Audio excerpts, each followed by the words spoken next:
Hello दोस्तों जैसा कि हमने 2-4 दिन पहले ही टेलीग्राम के माध्यम से और कम्युनिटी पोस्ट के माध्यम से आप लोगों को बताया था कि एसएससी के लिए न्यू बैच स्टार्ट हो रही है और इस सीरीज में मैं टोटल 28 क्लास कराऊंगा, जिसमें से आज पहला क्लास है। हमारे क्लास में आपको किस प्रकार से क्वेश्चन आंसर देखने को मिलता है। तो सबसे पहले एक क्वेश्चन रहेगा, इसके नीचे हम लिखेंगे आंसर और उसके नीचे रहेगा एक्स्ट्रा फैक्ट।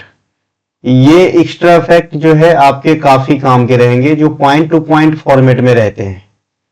यानी अगर एक क्वेश्चन को मैं पढ़ाना स्टार्ट किया तो उनसे संबंधित जो भी क्वेश्चन एग्जाम में पूछे गए या फिर आगामी दिन में पूछे जा सकते हैं, वो सभी फैक्ट आप एक ही जगह कवर करते हुए चलते हैं। तो चलिए बिना देरी किए हुए स्टार्ट करते हैं। आप लोगों को बता दूं कि ये सीरीज की जो कंटेंट है ये हिंदी और इंग्लिश दोनों भाषाओं में जो है अवेलेबल है। तो जिनको जिस भाषा में सहूलियत होती है ले करके पढ़ सकते हैं। हमारे कंटेंट को प्राप्त करने के लिए आपको ये व्हाट्सएप नंबर पे व्हाट्सएप करना होता है, या फिर इसी व्हाट्सएप नंबर का डिस्क्रिप्शन में लिंक दिया गया है, आप लिंक के थ्रू भी डायरेक्ट विजिट कर सकते हैं। चलिए शुरू करते हैं पहले प्रश्न के साथ। पहला प्रश्न है, निम्नलिखित में से किस महिला प्रधान नृत्य को हम एक अलग नाम रिंग नृत्य के नाम से जानते हैं, जिसमें महिलाओं द्वारा समूह में किया जाने वाला जीवंत, ऊर्जावान और लयबद्धता ताली आधारित नृत्य शामिल है। देखिए क्वेश्चन में भी आंसर छुपा हुआ है। आपको ऐसा नृत्य का नाम बताना है जिसे रिंग नृत्य, रिंग डांस भी कहा जाता हो। ऑप्शन नंबर सी यहाँ पे राइट आंसर है गिद्धा। गिद्धा कहाँ का नृत्य है? तो गिद्धा जो है ये आपके पंजाब का नृत्य है ना। और गिद्धा महिला प्रधान नृत्य है, यानी ये फीमेल वर्जन नृत्य है, मतलब इसमें कोई भी पुरुष भाग नहीं लेता होगा। पंजाब के अंदर ही एक होता है भांगड़ा, है ना, ये पंजाब के अंदर मेल वर्जन नृत्य है, मतलब इसमें कोई भी फीमेल भाग नहीं लेता है। बहुत दिन पहले एक एग्जाम में क्वेश्चन पूछा गया कि जो पंजाब में भांगड़ा नृत्य है ये किस नाम से प्रेरित है? तो ये है हेम्प के नाम से प्रेरित, अर्थात भांग के नाम से प्रेरित। ठीक है भाई, तो ये ऑप्शन नंबर सी यहाँ पे राइट आंसर हो जाएगा। अन्य जो ऑप्शन देख रहे हैं इसका हम एक्सप्लेन नीचे करते हैं। आइए एक्स्ट्रा फैक्ट की तरफ बढ़ते हैं। यहाँ पे पहला फैक्ट, सबसे पहले हम गिद्धा को और नजदीक से समझेंगे। गिद्धा पंजाब का प्रसिद्ध महिला प्रधान पारंपरिक लोक नृत्य है जो ऊर्जा, खुशी और सांस्कृतिक जीवंतता का प्रतीक है। मुख्य रूप से महिलाओं द्वारा की जाती है, यानी इसमें पुरुष भाग नहीं लेता है, जैसा कि मैंने अभी कहा। और ये कौन कौन से मौके पे किया जाता है? तो शादी विवाह में किया जाता है, कई सारे तीज त्योहार के मौके पे करे जाते हैं, जिसमें तीज भी एक प्रकार का त्योहार होते भैया, और लोहड़ी जो मकर संक्रांति के समय पंजाब हरियाणा में मनाया जाता है, तो उस समय जो है ये गिद्धा नृत्य जो है महिलाओं के द्वारा राउंड राउंड में किया जाता है। ठीक है भाई। इसके अलावा यह जो नृत्य है फसल कटाई के समय भी किया जाता है। नृत्य के साथ पारंपरिक एक लोक गीत गाए जाते हैं जिसे बोलियां कहा जाता है। थोड़ा सा तरीका बता दूं, एग्जामिनर जो आजकल क्वेश्चन पूछ रहे हैं आपसे पूछ सकता है कि गिद्धा नृत्य के दौरान प्रयोग की जाने वाली लोक गीत को क्या कहा जाता है? तो आप यहाँ पे आंसर करेंगे बोलियां। ठीक है, पहले एक जमाना था जब ये कहाँ का नृत्य है से काम चल जाता था, अब ऐसा काम नहीं चलता है। नेक्स्ट पॉइंट है हमारा कि घूमर नृत्य को हम समझते हैं। देखिए घूमर नृत्य का शाब्दिक अर्थ होता है गोल गोल घूमना। गोल चक्कर में ये भी नृत्य होती है और ये भी महिला प्रधान नृत्य है। ठीक है भाई, ये भी कैसा नृत्य है? महिला प्रधान नृत्य है, इसमें भी कोई पुरुष भाग नहीं लेता है। ये कहाँ का नृत्य है? तो ये राजस्थान का पारंपरिक लोक नृत्य है जो शुरुआत में भील समुदाय के महिलाओं के द्वारा स्टार्ट किया गया था, लेकिन वर्तमान में ये राजस्थान में काफी पॉपुलर हो चुके हैं, तो अब हर जगह लगभग होता है। इसका नाम घूमना शब्द से लिया गया है। घूमर है ना, घूमना शब्द से लिया गया है, जो नृत्य के दौरान महिलाओं की गोलाकार गति को दर्शाता है। एक एक जहां जहां अंडरलाइन कर रहा हूं वहां से एग्जामिनर क्वेश्चन बना सकता है आपको, फिर मैं बताता हूं कैसे बनाता है क्वेश्चन। नृत्य मूल रूप से भील जनजाति द्वारा देवी सरस्वती की पूजा आराधना हेतु जो है स्टार्ट किया गया था। यह पारंपरिक नृत्य विवाह के अवसर पे होता है, तीज के अवसर पे होता है, त्योहार का नाम है तीज। गणगौर बहुत दिनों तक चलती है ये राजस्थान में, तो इन सभी शुभ अवसरों पे जो है घूमर नृत्य किया जाता है। ठीक है, अब इससे क्या क्या क्वेश्चन पूछ सकता है, घूमर का शाब्दिक अर्थ क्या है, तो आप कहेंगे है ना, गोल गोल घूमना। घूमर का नाम किससे प्रेरित है, तो घूमना से। घूमर का जो है सबसे पहले शुरुआती दिनों में किसके द्वारा शुरू किया गया, तो भील जनजाति के महिलाओं के द्वारा। कौन से देवी देवताओं को खुश या प्रसन्न करने के लिए, तो देवी सरस्वती को पूजा या फिर प्रसन्न करने के लिए शुरू किया गया था। ये कहाँ का है, राजस्थान का है। ऐसे समझ में आएगा। ये कुछ नृत्य का इमेज हमने लगा दिया है ताकि आपको जो है अच्छा लगे। ये पहला जो आप देख रहे हैं, ये जो पहला इमेज जो आप देख रहे हैं, ये कौन सा नृत्य होगा, तो ये जो पहला इमेज है ये पंजाब का जो गिद्धा देख रहे थे ना, ये वाला है। ये वाला जो है ना मटका वाला, ये चरी नृत्य है। और ये जो डंडा के साथ महिलाएं नृत्य कर रही है, ये गुजरात के टिप्पानी नृत्य है। और ये बीच वाला जो है ये घूमर नृत्य है। ठीक है मेरे भाई, अब आते हैं ऑप्शन में, एक ऑप्शन सुआ नृत्य का था। आइए सुआ को समझते हैं। सुआ नृत्य, सुआ का शाब्दिक अर्थ होता है तोता पक्षी, है ना, तोता पक्षी। गांव घर में सुआ जो है ना, झोली बिनने में काम आता है। जैसे गाय वगैरह को ठंडी के महीना में एक देते हैं ना कंबल के जैसा सूती वाला बोरा का, तो उसे बिनने में जो बड़ा सा सुई का इस्तेमाल होता है उसे गांव घर में सुआ भी बोलते हैं। मेरे गांव में बोलते हैं, आपके यहाँ बोलते हैं कि नहीं पता नहीं। ठीक है, तो यहाँ पे इस नृत्य के रिलेशन में सुआ का शाब्दिक अर्थ होता है तोता पक्षी। इसी कारण इसे तोता नृत्य भी कहा जाता है। तो अगर आपसे पूछे भाई तोता नृत्य किसे कहते हैं, तो सुआ को कहते हैं। ये कहाँ का नृत्य है, तो ये छत्तीसगढ़ का नृत्य है ना। और इसमें भी आदिवासी महिलाएं मिट्टी की तोते की मूर्ति के आकार का घेरा बनाती है। यह नृत्य जो है शिव पार्वती के विवाह के अवसर पे काफी फेमस है, इसे ध्यान रखेंगे। नेक्स्ट हमारा जो पॉइंट है कलबेलिया, इसके बारे में क्या ही कहना जी, हजारों बार क्वेश्चन पूछे जा चुके हैं आज हजारों एग्जाम में।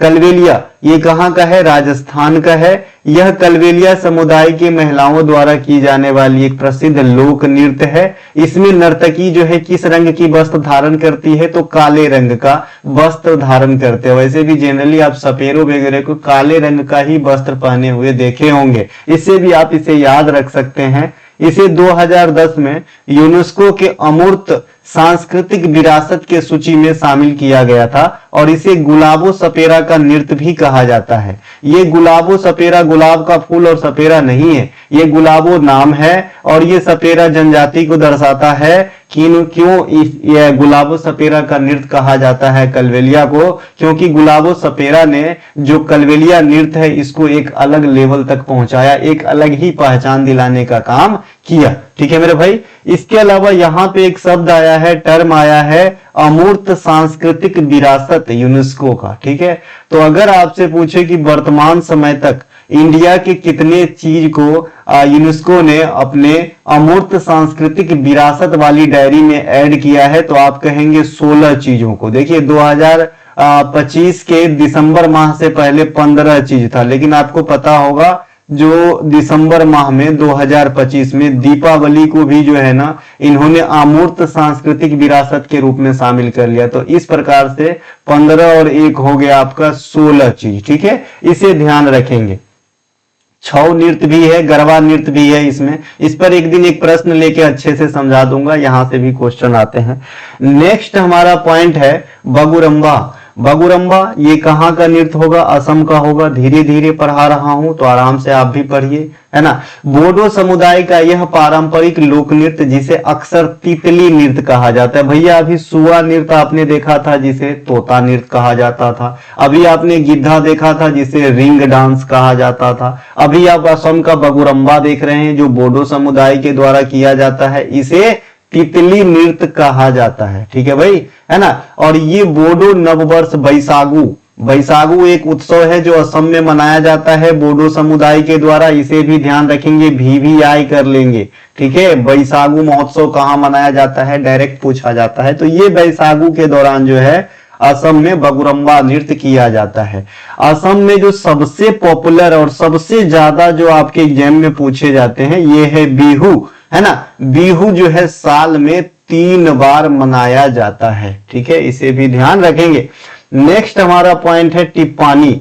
टिप्पानी गुजरात के सौराष्ट्र क्षेत्र की जो है महिलाओं के द्वारा की जाने वाली एक नृत्य है, जिसमें टिप्पानी का शाब्दिक अर्थ होता है एक लंबी लकड़ी की छड़ी, जैसा कि इमेज में मैंने दिखाया था, जो लास्ट वाला इमेज था 4 नंबर का, वो टिप्पानी नृत्य का था, ठीक है। उपयोग करके लयबद्ध रूप से जमीन पर प्रहार करते हुए यह नृत्य को नृत्या जाता है गुजरात के अंदर। तो टिप्पानी गुजरात का है, छड़ी के सहारे किया जाता है, महिलाओं के द्वारा किया जाता है। गुजरात का एक नृत्य है भवई, इसे भी काफी बार पूछा जाता है आपके एग्जाम में, इसे ध्यान रखेंगे। गरबा और डांडिया तो काफी कॉमन है, ये तो आपको पता ही होगा, तो ये इसीलिए नहीं बताया और न लिखा, ठीक है। नेक्स्ट है हमारा चरी नृत्य।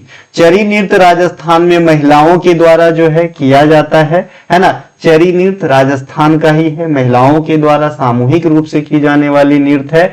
चरी नृत्य में क्या करते हैं महिलाएं, अपने जो माथा पे है ना, एक मटका रखते हैं, ये मटका मिट्टी या पीतल का हो सकता है और यहाँ पे एक दीपक जलता रहता है इस प्रकार से, ठीक है। तो इसे ध्यान रखेंगे, ये चरी नृत्य इसे कहा जाता है, ठीक है मेरे भाई। इसके अलावा नेक्स्ट प्रश्न है हमारा, भारतीय अर्थव्यवस्था के संदर्भ में निम्नलिखित कथनों को ध्यान से पढ़कर सही उत्तर का पता लगाइए। पहला हमारा जो स्टेटमेंट है, मुद्रास्फीति में उपयोग की जाने वाले इंडेक्स WPI, जिसका full form wholesale price index होता है, सिर्फ वस्तुओं को शामिल करता है, सेवाओं को नहीं। देखते हैं जी सही है कि गलत। दूसरा है हमारा CPI, कंज्यूमर प्राइस इंडेक्स, मुद्रास्फीति मापने में इस्तेमाल होने वाली एक अन्य इंडेक्स है, जिसकी गणना सांख्यिकी एवं कार्यक्रम कार्यान्वयन मंत्रालय MOSPI के द्वारा किया जाता है। देखिए ये दोनों के दोनों स्टेटमेंट अपने आप में राइट है, और ये कैसे राइट है नीचे जब इसका एक्सप्लेन करूंगा तब आपको समझ में आएगा। फिलहाल इतना समझिए कि WPI और CPI ये दोनों भारत में मुद्रास्फीति गणना करने के 2 मानक है, इंडेक्स हैं, ठीक है। WPI सिर्फ वस्तुओं को शामिल करता है, इसमें जो सेवाएं हैं उसको शामिल नहीं करता है। भाई वस्तु जो निर्माण किया जाता है, जैसे पेन बन रहा है, गिलास बन रहा है, लेकिन सेवा जो है, कोई टीचिंग कर रहा है, ये सेवा वगैरह को इसमें शामिल नहीं किया जाता है WPI के अंदर। CPI के अंदर सेवा और वस्तुएं दोनों को शामिल किया जाता है, और ये दोनों ही इंडेक्स मुद्रास्फीति को मापने में काम आती है, ठीक है। अब आते हैं नीचे, तो दोनों स्टेटमेंट आपका सही हो गया। नेक्स्ट पॉइंट है, जब भी वस्तु और सेवाओं के लिए मूल्यों में वृद्धि होती है, जब भी वस्तु और सेवाओं के लिए, जब भी कोई वस्तु हो या फिर किसी प्रकार की सेवाएं हो, उनके मूल्यों में जब वृद्धि होती है, अर्थव्यवस्था में मुद्रास्फीति होती है। दूसरे शब्दों में कहें कि इस जो है महंगाई बढ़ जाना ही मुद्रास्फीति है। तीसरे शब्दों में कहे, है ना, कि मुद्रा की क्रय शक्ति कम हो जाती है। ये सभी एक ही बात है अगर आप ठीक से सोचेंगे।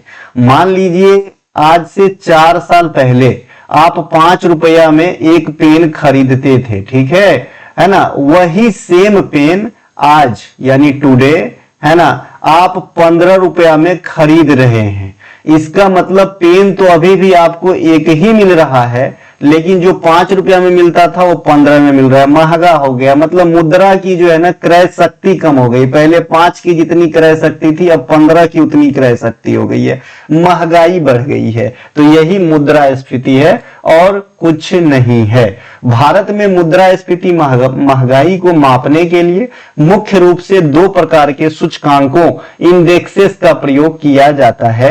ये आपके सामने है, WPI और CPI। WPI का फुल फॉर्म और CPI का फुल फॉर्म, और आधार वर्ष से ज्यादा क्वेश्चन आते हैं।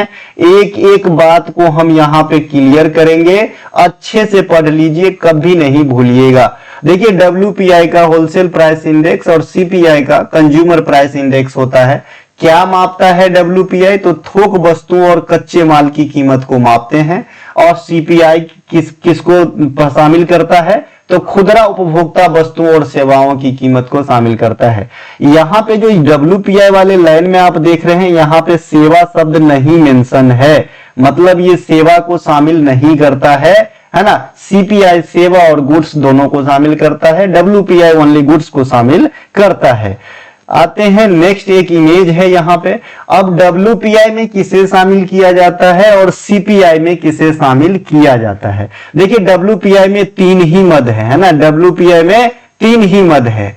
एक तो आपके जो है निर्माणित वस्तु है, जो भी मैन्युफैक्चर्ड गुड्स होते हैं उसको आपका कहां पे रखा जाता है, जिसमें सबसे ज्यादा वेटेज आपका मैन्युफैक्चर्ड गुड्स का है डब्ल्यूपीआई के अंदर। दूसरा जो भी ईंधन वगैरह होते हैं, फ्यूल वगैरह होते हैं, इसमें रखा जाता है। और तीसरा प्राइमरी आर्टिकल्स को रखा जाता है। ये 3 ही चीज डब्ल्यूपीआई के अंदर रखा जाता है। सीपीआई के अंदर इसके बाद जो भी आपको समझ में आता है सभी सीपीआई के अंदर रख देंगे। अब तो मामला बढ़ गया है, 12 तक हो गया है इसमें चीज, ठीक है। यहाँ पे पुराना ग्राफ है तो कम दिख रहा है, अब जो है इसमें 12 तक का जो चीज है रख दिया। हाउसिंग वगैरह सब इसी में आ गया, बेवरेज वगैरह सब इसी में है, टोबैको पान मसाला सब इसी में है, सीपीआई में है, ठीक है। यानी छोटे छोटे चीज जो है सीपीआई में है और बड़े बड़े चीज जो है वो होलसेल प्राइस इंडेक्स डब्ल्यूपीआई में शामिल किया जाता है। आपसे एक क्वेश्चन यहां से एग्जामिनर कर सकता है, डब्ल्यूपीआई में सबसे अधिक वेटेज किसका होता है, तो मैन्युफैक्चर्ड वस्तु का होता है, इसको ध्यान रखना है। अभी देखिए तेल, पेट्रोल, एलपीजी ये सब काफी किल्लत हो गई है, तो यहां से ये वाला चीज पूछा जा सकता है कि ईंधन और फ्यूल को आप सीपीआई के अंतर्गत रखते हैं कि डब्ल्यूपीआई में, तो आप कहेंगे डब्ल्यूपीआई में, ठीक है। अब सीपीआई को विस्तार से समझते हैं। इसका कंज्यूमर प्राइस इंडेक्स होता है, अभी बताया। यह खुदरा रिटेल स्तर पर कीमतों में बदलाव को मापता है, क्योंकि ये जो है जो कंज्यूमर है वहां के चीज पकड़ता है, तो ये रिटेलर के हिसाब से चीजों को मापता है। अर्थात आम उपभोक्ता जैसे हम और आप खरीदी गई वस्तु और सेवाओं की कीमत में वृद्धि, इसमें वस्तु और सेवाओं दोनों को शामिल किया जाता है ना। जैसा कि डब्ल्यूपीआई में सिर्फ वस्तु को शामिल किया जाता था, लेकिन सीपीआई में वस्तु और सेवाओं दोनों को शामिल किया जाता है। इसकी गणना कैसे होती है, मासिक आधार पे। वैसे डब्ल्यूपीआई का गणना भी मासिक आधार पे ही होता है और ओवरऑल मुद्रास्फीति की गणना भी मासिक आधार पर ही होता है, ठीक है भाई। अब यहाँ पे सीपीआई अर्बन प्लस रूरल लिखा है। गणना और आंकड़े जारी करने का काम मॉस्पी का फुल फॉर्म ऊपर में बता दिया था, एक प्रकार का मंत्रालय है कि अंतर्गत जो नेशनल स्टैटिस्टिक्स ऑफिस है इनके द्वारा सीपी किया जाता है। और सीपीआई की आधार वर्ष पहले 2012 था, नया वाला सीपीआई भी लागू हो गया है जिसके आधार वर्ष 2012 से बदलकर 2024 हो गए हैं, ठीक है भाई। तो नया पुराना दोनों बात कर लेते हैं। इस वाले पार्टिकुलर पॉइंट से आपको क्या समझ आया सर कि सीपीआई कंज्यूमर प्राइस इंडेक्स ये जो है उपभोक्ता में खरीदी गई वस्तु के महंगाई को मापता है ना। जो सीपीआई अर्बन प्लस रूरल यानी सीपीआई संयुक्त इसे कहेंगे, सीपीआई कंबाइंड इसे कहेंगे, सीपीआई संयुक्त इसे कहेंगे, ठीक है भाई। तो इसको जो है आंकड़ा जारी करना और गणना करना ये दोनों काम कौन करता है, मॉस्पी के अंतर्गत एनएसओ है ना, नेशनल स्टैटिस्टिक्स ऑफिस करते हैं। आपसे क्वेश्चन यहां पे पूछूंगा कि एनएसओ जो है किन 2 संस्था का मर्ज रूप है, आप लोग जरूर बताना, है ना। 2 संस्थाओं का ये मर्ज करके एनएसओ बनाया गया था, ठीक है भाई। और जो पुराने सीपीआई है उनका आधार वर्ष क्या है साहब, 2012 है। अब आते हैं यहां पे कि सीपीआई में क्या ऐड किया जाता है और किसको छोड़ा जाता है। देखिए सीपीआई में इनडायरेक्ट टैक्स और आयातित वस्तुओं और सेवाओं को शामिल किया जाता है। वीवीआई कर लेंगे जब आपको स्टेटमेंट के रूप में क्वेश्चन एग्जामिनर पूछेगा। इनडायरेक्ट टैक्स क्या होता है, डायरेक्ट टैक्स क्या होता है, नाम से स्पष्ट है भैया, भाया इनडायरेक्ट टैक्स है। डायरेक्ट टैक्स क्या होता है, जैसे इनकम टैक्स, आप ही कमा रहे हो, आप ही चुका रहे हो, उससे हम बोलते हैं इनकम टैक्स, ठीक है। ये डायरेक्ट टैक्स है। इनडायरेक्ट टैक्स जैसे जीएसटी ले लीजिए, सबसे बड़ा उदाहरण है ना। इसके अलावा यहां पे नोट करके एक चीज लिखा है कि सीपीआई का नया आधार वर्ष जो है 2024 कर दिया गया है। पुराने सीपीआई का आधार वर्ष कितना था भाई, 2012। याद करने के लिए बहुत अच्छा है, 12 से 24, जिसे फरवरी 2026 से लागू कर दिया गया है। तो करंट में भी आग धधक रहा है इस क्वेश्चन का, तो एग्जाम में भी आ जाएगा। इस नए सीपीआई टोकरी में 358 वस्तु है। अगर और ज्यादा अच्छे से समझे कि भाई जो नया सीपीआई लागू हुआ है जिसके आधार वर्ष 2024 कर दिए गए हैं। तो इसके बास्केट में यानी इसके अंतर्गत कितने प्रकार के वस्तु और सेवाएं हैं? तो टोटल है 358, जिसमें 308 वस्तुएं हैं और 50 प्रकार के सेवाओं को शामिल किया गया है। ठीक है भाई। इसके अलावा है ना, पुराने सीपीआई जिसका आधार वर्ष 2012 था, जिसके स्थान पे ये नया सीपीआई आधार वर्ष 2024 लागू हुआ है, तो इसमें टोटल 299 चीज ही था, जिसमें 259 वस्तु था और 40 सेवाएं था। ठीक है भाई। इसके अलावा नोट एक पॉइंट और है, जो आरबीआई है, रिजर्व बैंक ऑफ इंडिया है। रिजर्व बैंक ऑफ इंडिया की स्थापना जो है रिजर्व बैंक ऑफ इंडिया अधिनियम 1934 के अनुसार 1935 में किया गया था और इनकी राष्ट्रीयकरण 1949 में किया गया था। ये ध्यान आपको रखना है। ठीक है। तो ये जो रिजर्व बैंक ऑफ इंडिया है वर्तमान में महंगाई को नियंत्रित करने के लिए सीपीआई का उपयोग करता है, तो इसे भी ध्यान रखेंगे। यहां से एक क्वेश्चन आएगा, महंगाई को नियंत्रित करने के लिए reserve bank of India CPI का उपयोग करता है कि डब्ल्यूपीआई का उपयोग करता है कि पीपीआई का प्रयोग करता है? तो आप कहेंगे सीपीआई का प्रयोग करता है। जो रिजर्व बैंक ऑफ इंडिया है ना, ये अपना अस्थाई रूप से जो ऑफिस है वो कोलकाता से बॉम्बे कब शिफ्ट किया था? एक क्वेश्चन और आपसे पूछूंगा, जो पढ़ाया हूं वही पूछूंगा और वही पढ़ाया हूं जो एग्जाम में आएंगे या आ रहे हैं। ठीक है भाई। इनके अलावा सीपीआई उपभोक्ता मूल्य के आधार पर जारी होने के कारण इसे खुदरा मुद्रास्फीति भी कहा जाता है, इसे भी ध्यान रखेंगे। ठीक है। सीपीआई को और क्या कहते हैं? खुदरा मुद्रास्फीति भी कहा जाता है।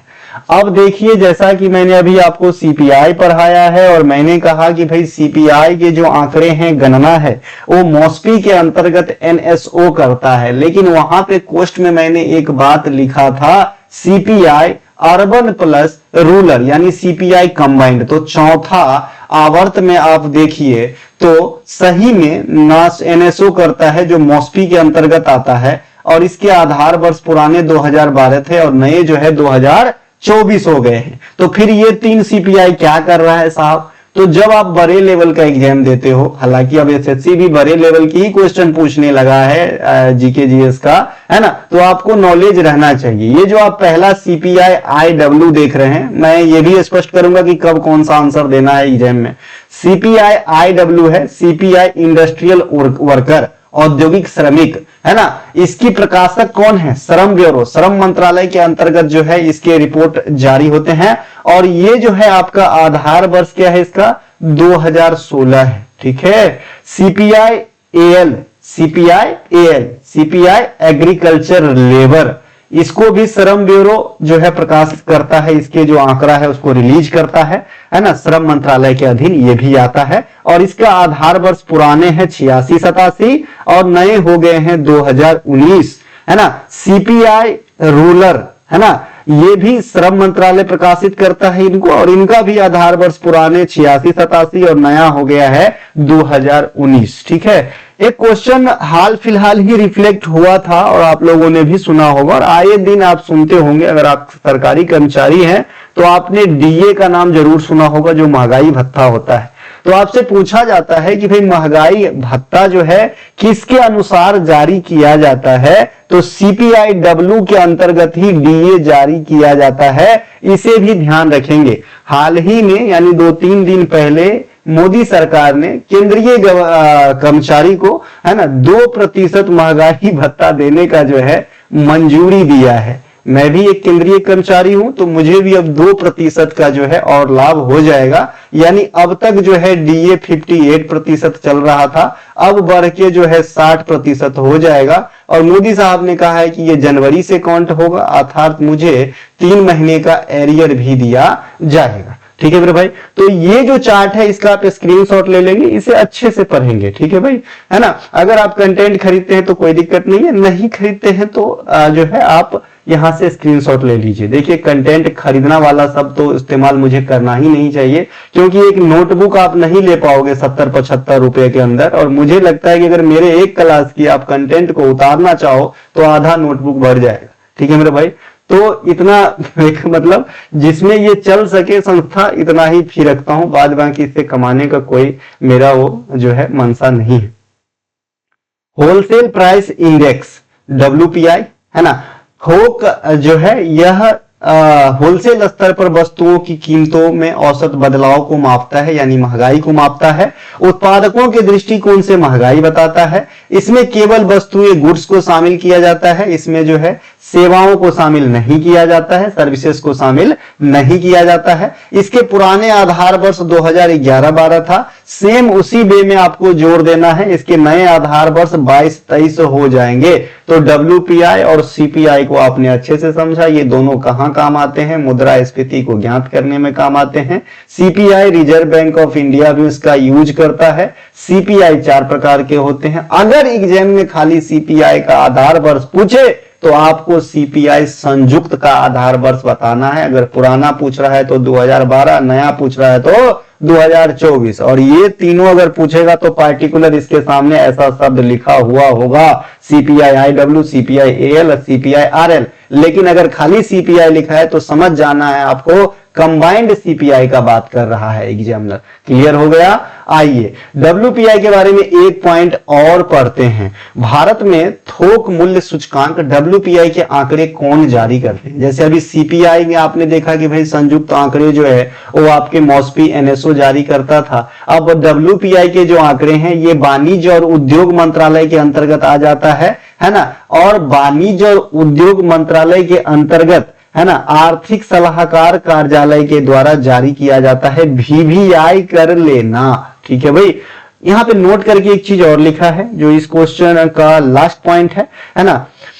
WPI के जगह पे PPI को लाने की बात चल रही है, ठीक है। WPI क्या है? होलसेल प्राइस इंडेक्स है। इसके जगह पे PPI, इसका फुल फॉर्म भी याद रख लेना क्योंकि ये चलन में आने वाला है तो इसका फुल फॉर्म पूछा जाएगा, है ना। तो भाई प्रोड्यूसर प्राइस इंडेक्स होता है ना। और इस प्रणाली को यानी WPI को रिप्लेस करके PPI लाने के लिए जो सरकार ने कमेटी का गठन किया है उनका नाम है BN गोल्डार कमेटी और रमेश चंद्र समिति।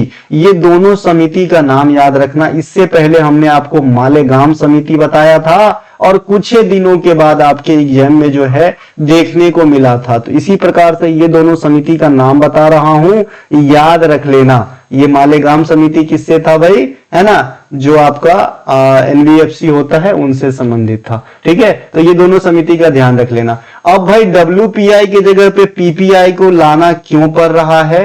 तो WPI में कई सारे खामियां हैं इसीलिए लाना पड़ रहा है। मैं थोड़ा सा एक आध खामियां बता देता हूं। देखिए WPI में सबसे बड़ा खामी क्या है कि भाई ये जो है ना सेवाओं को शामिल नहीं करता है, ये सिर्फ गुड्स को शामिल करता है। तो ये सबसे बड़ी खामी है। इसमें जो है रिपीटिशन का शक रहता है ना, रिपीटिशन का शक रहता है। तो इसको दूर करने के लिए, है ना, PPI लाना मतलब लाने की बात हो रही है। तो ये कुछ खामियां हैं जो दूर हो जाएगी PPI आने से, क्योंकि ये प्रोड्यूसर को ही डायरेक्ट इवेल्युएट करेगा, जो उत्पादक है उनको ही, है ना। इसके अलावा नेक्स्ट है हमारा 72वीं सीनियर नेशनल वॉलीबॉल चैंपियनशिप 2026 का उद्घाटन प्रधानमंत्री नरेंद्र मोदी के द्वारा संपूर्णानंद स्टेडियम में किया गया था। यह स्टेडियम किस राज्य में है? देखिए संपूर्णानंद स्टेडियम उत्तर प्रदेश के बनारस में है। तो इसी क्वेश्चन को दूसरे रूप में पूछा जा सकता है, 72वीं सीनियर नेशनल वॉलीबॉल चैंपियनशिप 2026 का आयोजन कहां हुआ? तो आप कहेंगे, है ना, काशी विश्वनाथ की नगरी वाराणसी में हुआ, ठीक है भाई। आज आइए यहाँ थोड़ा सा, है ना, अब 72वीं सीनियर नेशनल वॉलीबॉल चैंपियनशिप 2026 के विजेता कौन रहे हैं पुरुष वर्ग में और महिला वर्ग में, इसे आपको ध्यान रखना है ना। तो ये नीचे दिया गया है पुरुष वर्ग और महिला वर्ग। तो महिला वर्ग में जीता है केरल, केरल ने जीता है। किसे हरा करके? भारतीय रेलवे के महिला टीम को हरा करके जीता है 72वीं senior national volleyball championship women, ठीक है। पुरुष वर्ग में भारतीय रेल ने जीता है, किसे हरा करके? केरल को हरा के। देखिए बहुत अच्छा है याद रखने के लिए, एक याद रख लीजिए, दूसरा अपने आप याद हो जाएगा, चाहे महिला वाला चाहे पुरुष वाला, क्योंकि एक में जो विजेता है दूसरे में रनर अप है। यहाँ पे आप ठीक से देखेंगे तो, ठीक है। अब भारत में वॉलीबॉल का संचालन कौन सी संस्था करता है? भाई क्रिकेट का होता तो आपके तो आराम से याद है ना, क्रिकेट का अगर होता तो आप फटाक से बोल देते हो बीसीसीआई करते हैं और वर्ल्ड लेवल पे आईसीसी करते हैं। फुटबॉल का होता है तो भी पॉपुलर है तो आप बता देते हो फीफा होता है। तो भाई भारत में वॉलीबॉल को कौन सी संस्था ऑर्गेनाइज करवाता है, तो VFI है ना, ये VHF नहीं है, VFI है, ठीक है भाई। इसकी स्थापना 1951 में हुआ था। इसका फुल फॉर्म होता है वॉलीबॉल फेडरेशन ऑफ इंडिया और इसका हेडक्वार्टर तमिलनाडु के चेन्नई में स्थित है। और वर्तमान में इसका अध्यक्ष जो है वीरेंद्र कंवर हैं, जो जून 2025 में सिलेक्ट हुए थे। तो ये करंट सेक्शन से नियुक्ति वाले चैप्टर से भी क्वेश्चन आ सकता है, क्योंकि ये खेल के जो हेड ऑफिस है उनके हेड हैं आपका वीरेंद्र कंवर, VFI का, ठीक है, volleyball federation of India, headquarter Chennai, स्थापना 1951। अब देखिए ये जो वॉलीबॉल वाला है ये तो सीनियर प्रतियोगिता का आपने देखा कि भाई बनारस में हुआ, महिला में केरल जीता, पुरुष में इंडियन रेलवे जीता, ठीक है। अब इसका जूनियर वर्जन भी आता है। तो 49वीं क्रमांक का जूनियर राष्ट्रीय वॉलीबॉल चैंपियनशिप 2025 हुआ है। तो इसके विजेता आयोजन स्थल कहां है, तो सबसे पहले जूनियर वाली जो प्रतियोगिता है ये पिलानी झुंझुनू राजस्थान के अंदर हुआ है दिसंबर 2025 में। महिला वर्ग के विजेता तमिलनाडु रहा है, हरियाणा यहाँ पे रनर अप रहे हैं। और पुरुष वर्ग के विजेता हरियाणा रहा है दिल्ली को हरा के, ठीक है। तो यहाँ पर भी याद करने में काफी इजी है, जो महिला वर्ग में रनर अप रहे हैं वो पुरुष वर्ग के विजेता रहे, ठीक है भाई, यहां ध्यान रखें। अब देखिए यहाँ पे पंजाब ने मध्य प्रदेश को हराकर 15वीं हॉकी इंडिया सीनियर पुरुष राष्ट्रीय चैंपियनशिप 2025 का खिताब जीता। अब मैं यहाँ पे वॉलीबॉल पढ़ा रहा हूं तो हॉकी वाला पॉइंट डालने की मुझे क्यों जरूरत पड़ गई, क्योंकि ये एक ही फॉर्मेट, एक ही लैंग्वेज की ट्रॉफी है, सीनियर जूनियर, तो ऐसे जो भी है यहीं पे बताऊंगा, बताया था ना, एक जैसे एक्स्ट्रा फैक्ट दूंगा। तो पंजाब ने मध्य प्रदेश को हरा के 15वीं हॉकी इंडिया सीनियर पुरुष राष्ट्रीय चैंपियनशिप 2025 का खिताब जीता है। यह चैंपियनशिप उत्तर प्रदेश के झांसी में मेजर ध्यानचंद हॉकी स्टेडियम में खेला गया था। मेजर ध्यानचंद के जन्म दिवस के अवसर पे ही अपन 29 अगस्त को राष्ट्रीय खेल दिवस मनाते हैं और मेजर ध्यानचंद को हॉकी का जादूगर कहा जाता है। इस प्रतियोगिता की शुरुआत 2011 में हुई थी। तो अगर आपसे पूछे भाई कि भाई हॉकी इंडिया सीनियर पुरुष चैंपियनशिप की शुरुआत कब हुआ रहा, तो 2011 में। हॉकी इंडिया सीनियर महिला, अब यही सेम खेल महिला वाला 2025 का, ये कहां पे हुआ है ना, तो ये पंचकुला हरियाणा के अंदर हुआ है। इसमें विजेता रहा है झारखंड, उप विजेता रहा है ना हरियाणा, ठीक है। झारखंड ने हरियाणा को शूट आउट में हरा करके जो है ये प्रतियोगिता जीता था। तो महिला बला में जो है हॉकी सीनियर महिला झारखंड जीता है, हॉकी सीनियर पुरुष पंजाब जीता है। दोनों बात ध्यान रख लेना, काफी काम की है। नेक्स्ट है हमारा, नेक्स्ट पॉइंट है हॉकी इंडिया की स्थापना। जैसे अभी VFI की स्थापना बताया, वैसे हॉकी इंडिया की स्थापना 2009 में हुआ था, है ना। और ये भारत में हॉकी खेल के लिए शासी निकाय है, इसका हेडक्वार्टर नई दिल्ली है ना। BCCI की स्थापना भी काफी बार पूछा जाता है। इसकी स्थापना 1928 में हुआ था BCCI का, और इसका जो हेडक्वार्टर है ये बॉम्बे के अंदर है, अब मुंबई के अंदर है, ठीक है ना। और R ग्रैंट गोवन BCCI के जो हैं पहले अध्यक्ष थे, R ग्रैंट गोवन, इनका भी नाम आपसे पूछा जाता है, ठीक है भाई। आप लोगों से डिमांड करूंगा BCCI के वर्तमान सचिव कौन है, कई बार बता चुका हूं जय शाह के जाने के बाद, ठीक है भाई। 60वीं राष्ट्रीय क्रॉस कंट्री चैंपियनशिप, ये भी राष्ट्रीय चैंपियनशिप है इसीलिए बता रहा हूं। तो 60वीं राष्ट्रीय क्रॉस कंट्री चैंपियनशिप 2026 का आयोजन झारखंड के रांची में किया गया, है ना। और ये जीता कौन, रेलवे खेल संवर्धन बोर्ड, तो इसे भी ध्यान रखेंगे। नेक्स्ट क्वेश्चन है हमारा कि भारत में पहला पुर्तगाली कारखाना 1500 ईस्वी में किसके द्वारा स्थापित किया गया था, किसके द्वारा स्थापित किया गया था, तो भाई ये किया गया था आपके पेड्रो अल्वार्स कैब्राल के द्वारा। तो ऑप्शन नंबर बी यहां पे राइट आंसर हो जाता है। अब ये जो 3 अन्य ऑप्शन देख रहे हैं इनको हम नीचे बताएंगे, ठीक है। तो सबसे पहले यहां आते हैं फ्रेंच ईस्ट इंडिया कंपनी की स्थापना कब हुआ था, 1964 में, और किसके द्वारा किया गया था, तो कोलबर्ट के द्वारा। तो ऑप्शन नंबर 1 का जो है आपको व्याख्या यहां पर मिल गया है, ठीक है भाई। अब हम ऑप्शन नंबर आगे चलेंगे। सबसे पहले एक आपके क्रम में सजाने से भी क्वेश्चन आते हैं कि भारत में यूरोपियन शक्ति के आगमन का सही क्रम क्या है। तो यूरोपियन शक्ति के आगमन का सही क्रम है, सबसे पहले पुर्तगीज आते हैं, पुर्तगाली आते हैं वास्को डी गामा के रूप में 1498 में, और इसे यूरोप से भारत तक समुद्री मार्ग खोजने का जो है श्रेय प्राप्त है। ठीक है भाई। दूसरे आते हैं नीदरलैंड से, नीदरलैंड वाले आते हैं। तीसरे आते हैं अंग्रेज, चौथे आते हैं डेनमार्क के लोग, और पांचवे आते हैं फ्रांस के लोग। तो ये है यूरोपियन के आने का क्रम, है ना। ये क्या है, यूरोपियन का आने का क्रम। यहां पे कंफ्यूज मत होना, नीदरलैंड वाले को डच कहते हैं ना, नीदरलैंड वाले को। आप किताब में ज्यादातर डच ही देखे होंगे, इसीलिए बताना जरूरी है। डेनमार्क वाले को डेनिश बोलते हैं, फ्रांस वाले को फ्रेंच बोलते हैं, ब्रिटिश को अंग्रेज इंग्लिशमैन बोलते हैं, और पुर्तगाली को पुर्तगीज बोलते हैं। तो ऐसे एक फॉर्मेट में भी आपको लिखा हुआ दिख सकता है ना। यहां पे इमेज के अलावा मैंने लैंग्वेज में लिख भी दिया है, भारत में यूरोपीय व्यापारिक शक्तियों के आगमन का काल क्रम का जो है क्रम, पुर्तगाली सबसे पहले, फिर डच, अंग्रेज, डेनिश और फ्रांसीसी आए थे। ठीक है। और सबसे लास्ट में कौन गया था, यहां से क्वेश्चन क्रिएट होता है।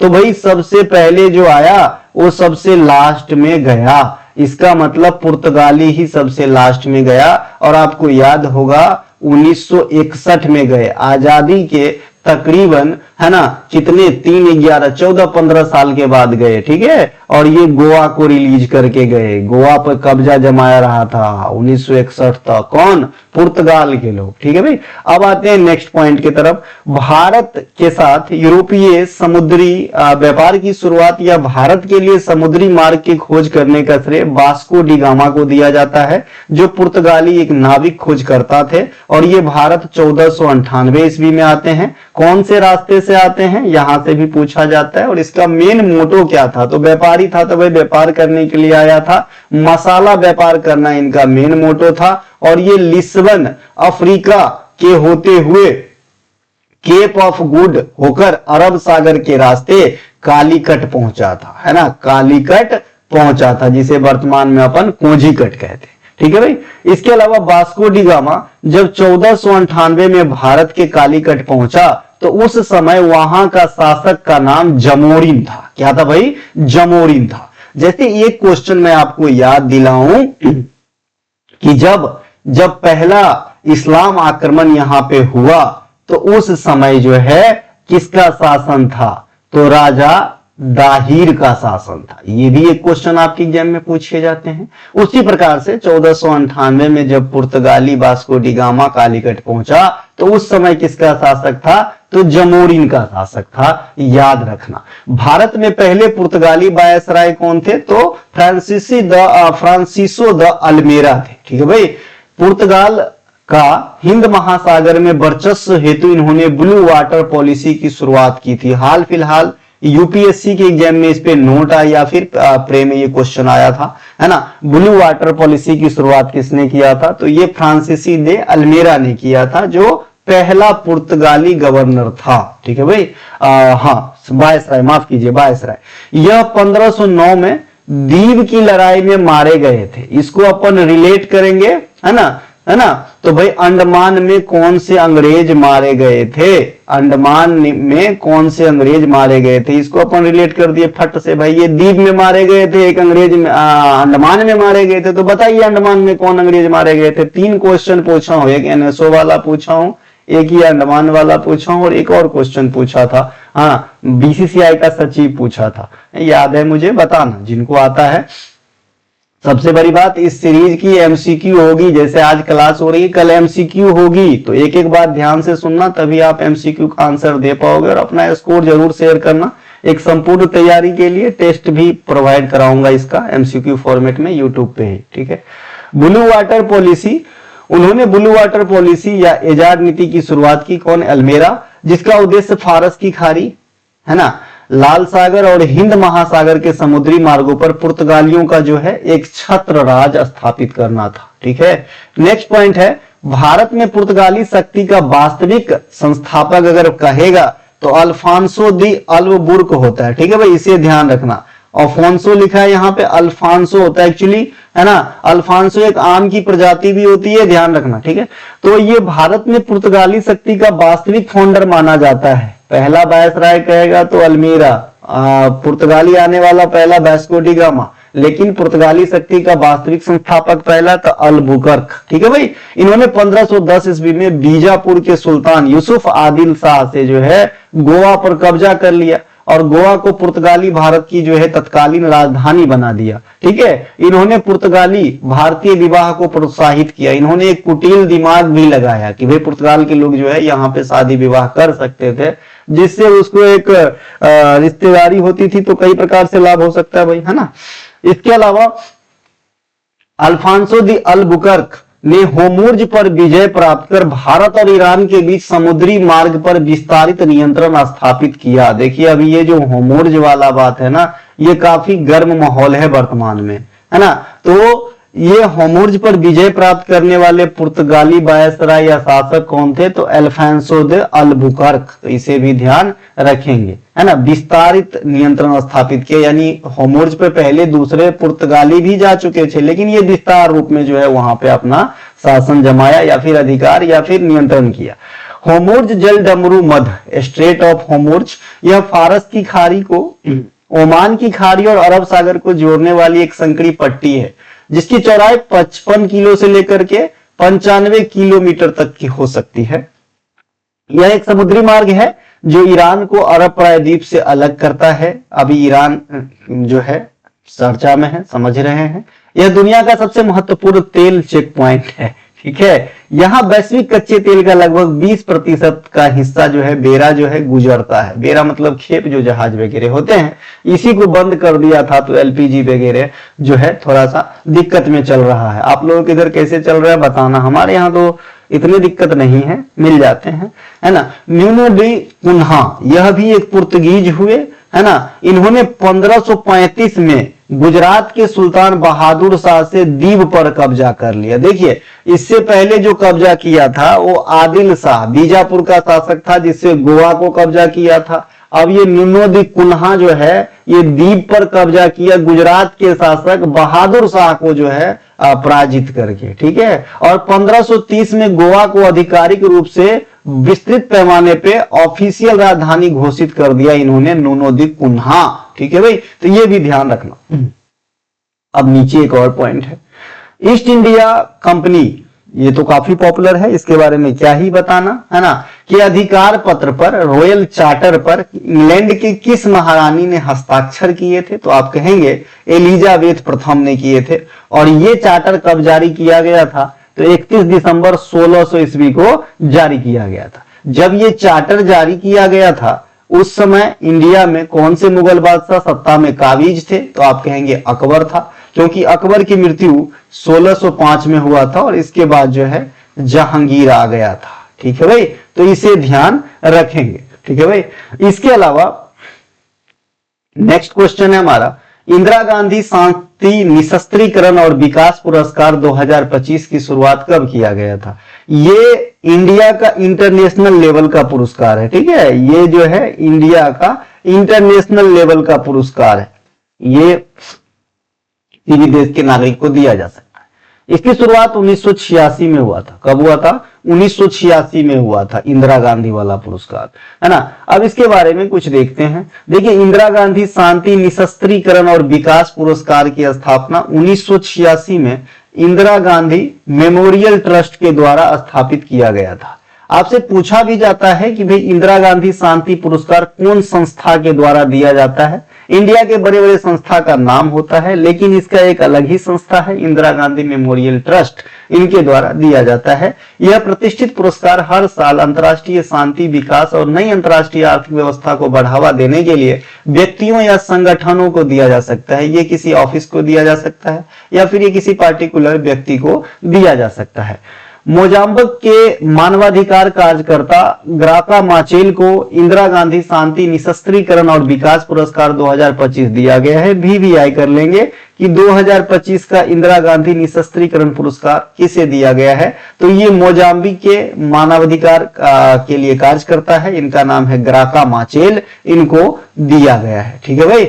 इनके अलावा इंदिरा गांधी शास्त्री निशस्त्रीकरण और विकास पुरस्कार में जो है नगद कितना दिया जाता है, तो 1 करोड़ रुपया दिया जाता है। एक बार मिल जाए ना भैया, जिंदगी भर नौकरी करने की जरूरतें ना है। ठीक है। और प्रशस्ति पत्र सहित एक ट्रॉफी शामिल होता है ना, इसे ध्यान रखेंगे। इनके अलावा इंदिरा गांधी को आयरन लेडी ऑफ इंडिया भी कहा जाता है। आयरन मैन ऑफ इंडिया किसे कहा जाता है भाई? आयरन मैन ऑफ इंडिया जो है ये सरदार वल्लभ भाई पटेल को कहा जाता है, सरदार पटेल साहब को कहा जाता है iron man of India. Iron man of India है ना, आयरन मैन ऑफ इंडिया, तो ये कहा जाता है सरदार वल्लभ भाई पटेल के, जिनके स्टेच्यू ऑफ यूनिटी वाला प्रतिमा है। ठीक है भाई, इन्हें ध्यान रखिए। तो आयरन लेडी इंदिरा गांधी को कहते हैं। आपसे पूछा जाता है कि भारत में भारत रत्न से सम्मानित होने वाली पहली महिला कौन थी, तो कहेंगे इंदिरा गांधी। इन्हें 1971 में भारत रत्न से सम्मानित किया गया था। बाद में 1980 में जो है मदर टेरेसा को भी दिया गया भारत रत्न। भारत ने अपना जब पहला परमाणु परीक्षण किया था, वो तारीख था भैया 18 मई 1974, स्माइलिंग बुद्धा और पोखरण राजस्थान से। स्माइलिंग बुद्धा इस ऑपरेशन का नाम दिया गया था, और ये जगह जहां पे परीक्षण किया गया था वो जगह कहां था भाई? पोखरण राजस्थान में। ठीक है। तो उस समय जो है भारत के प्रधानमंत्री इंदिरा गांधी जी ही थी। ठीक है भाई, इनको ध्यान रखेंगे। और राष्ट्रपति कौन थे, है ना? बीवी गिरी साहब थे। ठीक है। ये मैं इसलिए बता रहा हूं क्योंकि ये इंदिरा गांधी से अटैच्ड ऐसे क्वेश्चन आपके एग्जाम में देखने को मिल सकता है। ठीक है भाई।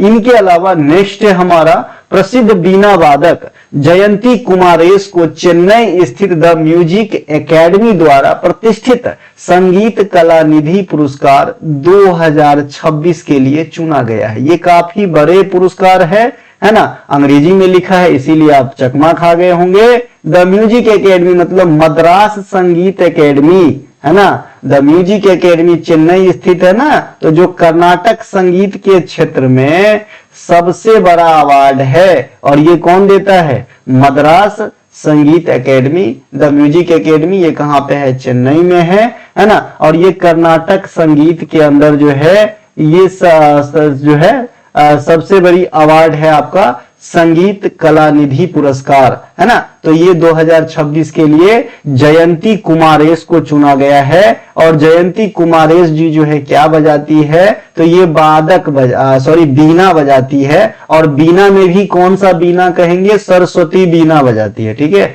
ध्यान रखना। ठीक है। ये जो आपके एकेडमी है ये अन्य पुरस्कार भी देते हैं, जैसे टीटी के पुरस्कार भी देते हैं, नृत्य कला निधि पुरस्कार भी देते हैं ना, ये ध्यान रखेंगे। अब यहाँ पे नोट करके मैंने एक लिखा, जैसा कि मैंने अभी मेरे मुंह से निकला, सरस्वती बीना खास करके बजाती है जयंती कुमारेश। उसी प्रकार से पंडित विश्व मोहन भट्ट, है ना, पंडित विश्व मोहन भट्ट, है ना, ये मोहन बीना बजाते हैं और इनके आविष्कारक भी माने जाते हैं, इन्हें ध्यान रखेंगे। अब एक और अवार्ड के लिए लाइन में है बैरामुथु, इनको जो है 60वें ज्ञानपीठ पुरस्कार वर्ष 2025 के लिए चुना गया है। इस अवार्ड की शुरुआत 1961 में हुआ था। किस अवार्ड की भैया? ज्ञानपीठ, ये साहित्य के क्षेत्र में दिया जाता है। पहला ज्ञानपीठ अवार्ड 1965 में जे शंकर कुरूप साहब को दिया गया था। ज्ञानपीठ विजेता प्रथम महिला आशा पूर्णा देवी जी थी, जिनके कृत्य क्या था? प्रथम श्रुति पत्र। ठीक है, जिसे 1976 में प्रथम श्रुति पत्र के लिए प्रतिश्रुति, देखिए मैं उल्टा बोल दिया, प्रतिश्रुति है ना, इनके लिए दिया गया था आशा पूर्णा देवी जी को। तो इस वाले पार्टिकुलर पॉइंट से हमने क्या सीखा कि भाई ज्ञानपीठ पुरस्कार की शुरुआत 1961 में हुआ, साहित्य के क्षेत्र में दिया जाता है। लेटेस्ट 60वें क्रमांक का बैरामुथु को दिया जाएगा, है ना। और पहला विजेता शंकर कुरूप है और पहला महिला विजेता आशा पूर्णा देवी जी है। वर्ष 2025 का प्रतिष्ठित विज्ञान रत्न पुरस्कार, ये भी इंडिया देते हैं। प्रसिद्ध खगोल भौतिक विज्ञानी, है ना, ये प्रोफेसर जयंत विष्णु नार्लिकर को दिया गया है। इसे ध्यान रखेंगे, VVI ही कर लीजिए, ये समझिए विज्ञान का भारत रत्न है। ठीक है भाई, इसे ध्यान रखेंगे। नेक्स्ट एक और पुरस्कार है वर्ष 2025 का साहित्य का नोबेल पुरस्कार किसे दिया गया है? तो ये हंगरी के लेखक उपन्यासकार लास्लो क्लज्ना-होर्काई को दिया गया है ना। इनका ऐसा नाम है कि आपको एक ही बार में याद हो जाएगा, है ना। नेक्स्ट है हमारा, भारत के राष्ट्रीय मानवाधिकार आयोग तथा राज्य मानवाधिकार आयोग के संदर्भ में निम्न में से कौन सा कथन सत्य है? राष्ट्रीय मानवाधिकार आयोग एक सांविधिक निकाय है जो संसद द्वारा पारित मानवाधिकार, है ना, संरक्षण अधिनियम 1993 के द्वारा स्थापित है। ये तो बिल्कुल सही है। दूसरा है, राज्य मानवाधिकार आयोग में अध्यक्ष एवं अन्य सदस्यों की नियुक्ति राज्यपाल करते हैं तथा राज्यपाल ही उन्हें पद से हटा सकते हैं। ना ना ना ना, ये गलती हो गई है। तो ऑप्शन स्टेटमेंट नंबर 1 सही है। स्टेटमेंट नंबर 2 क्यों रॉन्ग है? तो मैं आपको बता दूं कि राज्य में जो मानवाधिकार आयोग होता है वहां पर सदस्य और अध्यक्ष की नियुक्ति बराबर लिखा गया है कि राज्यपाल के द्वारा ही किया जाता है। लेकिन अगर इनके सदस्य और इनके जो अध्यक्ष हैं उनको अगर हटाना हो तो ओनली प्रेसिडेंट ही हटा सकते हैं, राज्यपाल नहीं हटा सकते। लेकिन यहाँ पे उन्हें पद से भी हटा सकते हैं, राज्यपाल लिखा है, इसीलिए जो है गलत हो गया सेकेंड स्टेटमेंट। समझ में आया? राष्ट्रीय मानवाधिकार आयोग तथा राज्य मानवाधिकार आयोग का गठन मानव संरक्षण अधिनियम 1993 के तहत मानवाधिकारों को बढ़ावा देने के लिए किया गया था। ठीक है। राष्ट्रीय मानवाधिकार आयोग में एक अध्यक्ष और 5 सदस्य होते हैं, जबकि राज्य मानवाधिकार आयोग में एक अध्यक्ष और 2 सदस्य होते हैं। याद रखना, यहां से काफी कैची क्वेश्चन आते हैं। राष्ट्रीय मानवाधिकार आयोग में 1+5 के रेशियो में होते हैं। ये पूर्णकालिक सदस्य होते हैं। इसके अलावा कुछ पदेन सदस्य भी होते हैं जिसमें कई सारे संस्था आ जाता है। ठीक है, उसकी बात हम बाद में करेंगे। राज्य मानवाधिकार आयोग में एक अध्यक्ष और 2 सदस्य होते हैं। ये 1+2 होता है और ये 1+5 होता है। राष्ट्रीय मानवाधिकार आयोग में अध्यक्ष तथा सदस्यों की नियुक्ति कौन करते हैं भैया? राष्ट्रपति के द्वारा। प्रधानमंत्री के नेतृत्व वाली एक 6 सदस्य वाली समिति की अनुशंसा के आधार पर किया जाता है। प्रधानमंत्री एक 6 आदमी की जो है ना समिति बनाता है और इसका हेड कौन होता है? पीएम। ठीक है। इसके अनुशंसा पे ये जिसको सिफारिश करेंगे उस सिफारिश के आधार पे जो है ना राष्ट्रीय मानवाधिकार आयोग में 1+5 आदमी की फिलिंग होगी, जिसमें 1 कौन है? अध्यक्ष, और ये फिलिंग कौन करते हैं? प्रेसिडेंट साहब करते हैं। ठीक है मेरे भाई, है ना। इसके अलावा राज्य में यही सेम चीज जो है राज्यपाल करते हैं, लेकिन वहां पे जो ये समिति जो है यहाँ पे पीएम कर रहा था। राज्य के केस में इस प्रकार के समिति का हेड सीएम रहेगा और इनकी अनुशंसा पे, है ना, यहाँ पे गवर्नर नियुक्ति करेगा। गवर्नर जो है 1+2 की यानी 1 अध्यक्ष और 2 सदस्य की नियुक्ति करेगा। लेकिन हटाएगा कौन? हटाएगा, एग्जिट कौन करेगा? तो एग्जिट करेगा यहां से प्रेसिडेंट साहब। समझ में आया कि नहीं? राज्यपाल खाली नियुक्त करता है राज्य मानवाधिकार आयोग में अध्यक्ष और सदस्यों को, लेकिन हटाने का काम राज्यपाल करता है। यहाँ पे नोट करके एक चीज लिखा है दोस्त, राज्य मानवाधिकार आयोग के सदस्य तथा अध्यक्ष को सिर्फ राष्ट्रपति ही हटा सकते हैं। यहां पर मैंने लिख दिया है। राष्ट्रीय मानवाधिकार आयोग में अध्यक्ष भारत का कोई सेवानिवृत्त मुख्य न्यायाधीश, चाहे कोई भी सेवानिवृत्त मुख्य न्यायाधीश हो, ये राष्ट्रीय मानवाधिकार आयोग में अध्यक्ष बन सकते हैं। या फिर और, है ना, एक उच्चतम न्यायालय यानी सुप्रीम कोर्ट का न्यायाधीश होना चाहिए। ठीक है। राज्य मानवाधिकार के केस में अध्यक्ष कौन बनेगा? उच्च न्यायालय का सेवानिवृत्त मुख्य न्यायाधीश या कोई एक न्यायाधीश हो सकता है। ठीक है भाई, तो इसे ध्यान रखेंगे। यहाँ पे नोट करके एक चीज लिखा है, राज्य मानवाधिकार आयोग के सदस्य के रूप में जिला न्यायालय के जो न्यायाधीश होते हैं उन्हें भी शामिल किया जा सकता है, नियुक्त किया जा सकता है, बशर्ते की एक शर्त है कि उनको कम से कम डिस्ट्रिक्ट कोर्ट के अंदर 7 वर्ष जज के रूप में काम करने का अनुभव होना चाहिए। ठीक है भाई। राष्ट्रीय मानवाधिकार आयोग में अध्यक्ष और सदस्यों का कार्यकाल कितना होता है गुरुजी?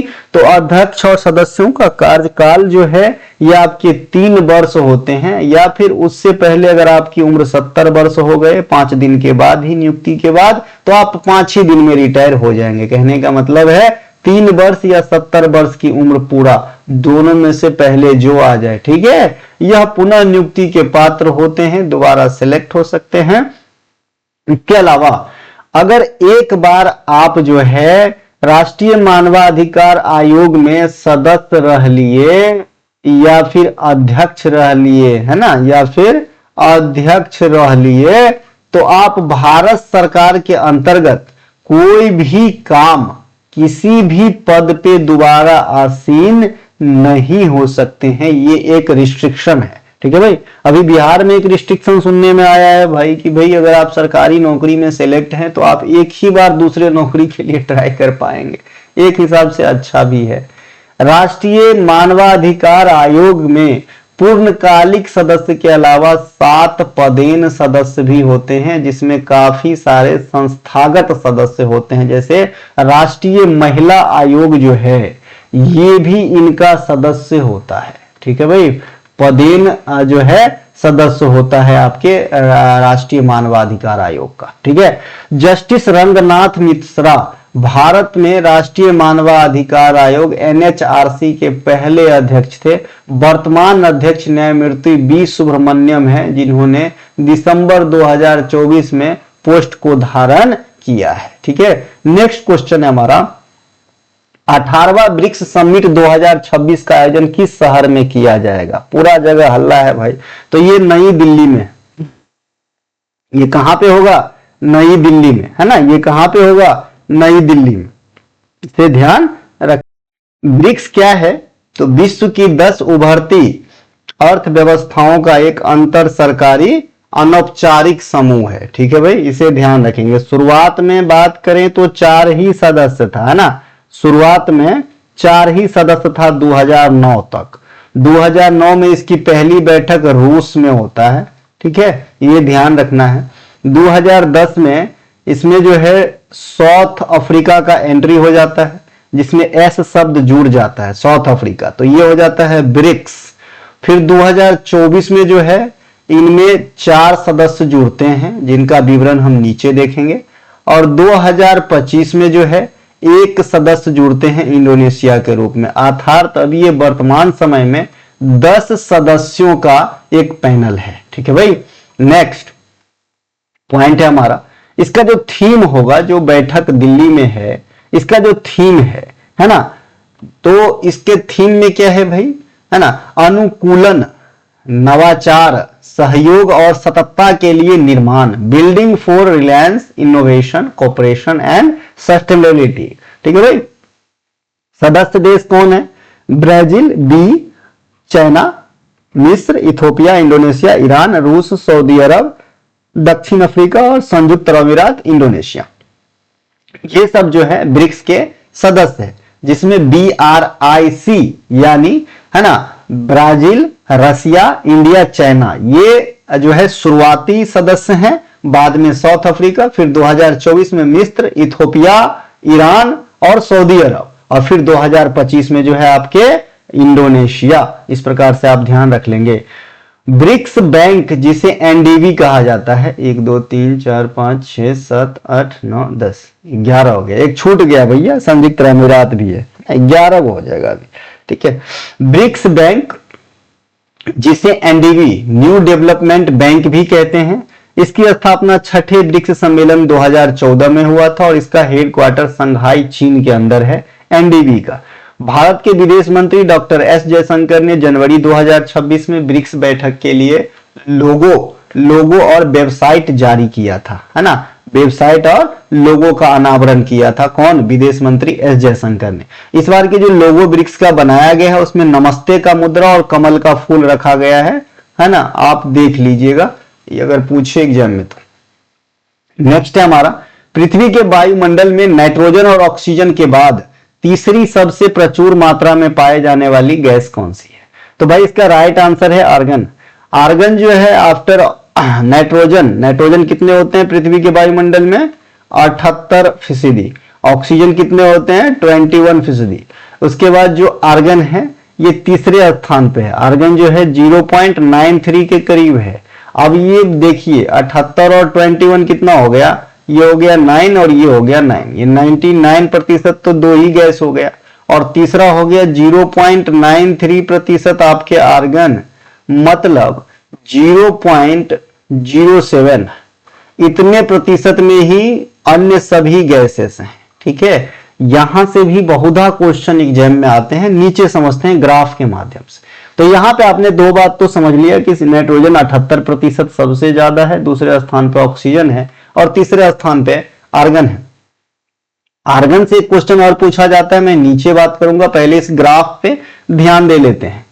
देखिए पहला जो इमेज आप देख रहे हैं लेफ्ट बाजू वाला, इसमें हमने तीन मोटे मोटे चीज को रखा है, नाइट्रोजन 78%, ऑक्सीजन 21%, आर्गन 0.9% और 0.1%, जो हालांकि 93 है तो ये 1% से भी कम है, 0.07 होगा ट्रेस, है ना, मतलब अन्य। ठीक है, अब इस अन्य में ट्रेस गैसेस जो है, जो अन्य गैसेस का जो कॉम्बो होगा इतना ही में, ये कौन कौन से हैं, तो इन सब में भी सबसे ज्यादा जो है कार्बन डाइऑक्साइड है। तो अगर आपसे पूछे कि भाई वायुमंडल में, अगर आपसे पूछे भाई वायुमंडल में चौथा सबसे अधिक प्रतिशत पाए जाने वाली घटक कौन सा है, तो आप कहेंगे CO2 है। ठीक है भाई, CO2 है। अब यहां पे कोई ये ना देखे कि भाई ये 93% है, ये 93% किसका है, 0.07 का है, क्योंकि यहां पे 99.93 तो यही हो चुका है।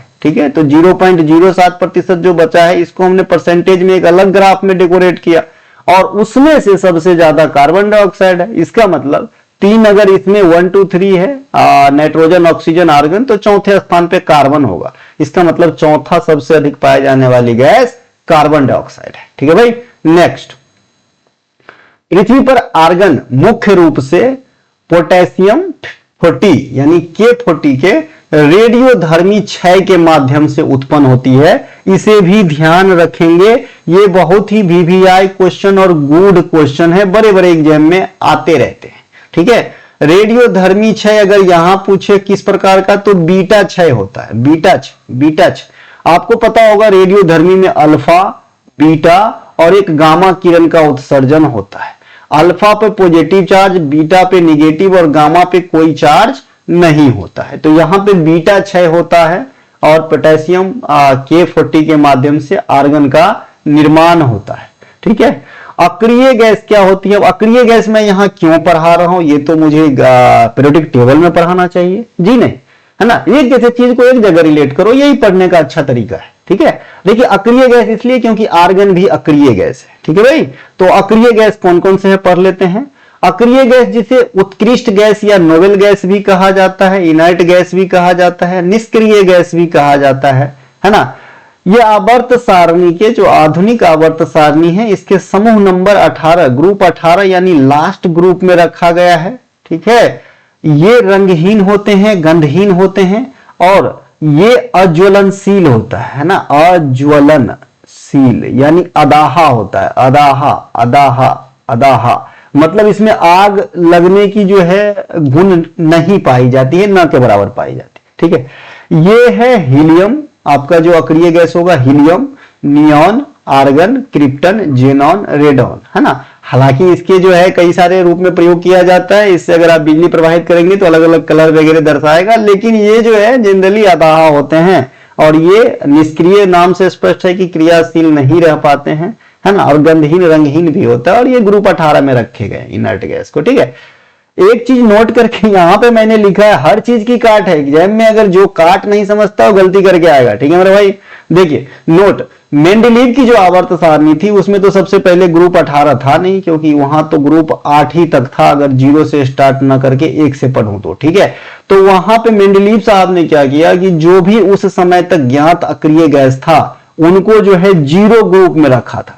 ठीक है, 0 ग्रुप में रखे थे, ये ध्यान रखना। मेंडलीव की आवर्त सारणी के अनुसार अक्रिय गैस को 0 ग्रुप में रखा गया था। आधुनिक आवर्त सारणी में अक्रिय गैस को ग्रुप 18 में रखा गया है। ठीक है भाई, जेनॉन, अभी हमने देखा कि भाई जो अक्रिय गैस है उसमें एक जेनॉन भी है। जेनॉन को स्ट्रेंजर गैस कहा जाता है। इसे ध्यान रखेंगे, ठीक है। यहीं पे एक पढ़ लेते हैं, स्ट्रेंजर से जैसा ही शब्द निकल करके आएगा N2O, नाइट्रस ऑक्साइड को लॉफिंग गैस कहा जाता है, हंसाने वाली गैस कहा जाता है, ठीक है। और इसका उपयोग शल्य चिकित्सा में होता है, रोगी को बेहोश करने के लिए। नेक्स्ट है पृथ्वी के भूपर्पटी जो क्रस्ट होता है, सबसे पहले पृथ्वी के 3 लेयर होते हैं। पहला है हमारा क्रस्ट, सेकेंड लेयर है हमारा मेंटल जो होता है पागल, और तीसरा लेयर है हमारा कोर, है ना, जिसे अपन हिंदी में गुरुमंडल भी कहते हैं ना, गुरुमंडल भी कहते हैं।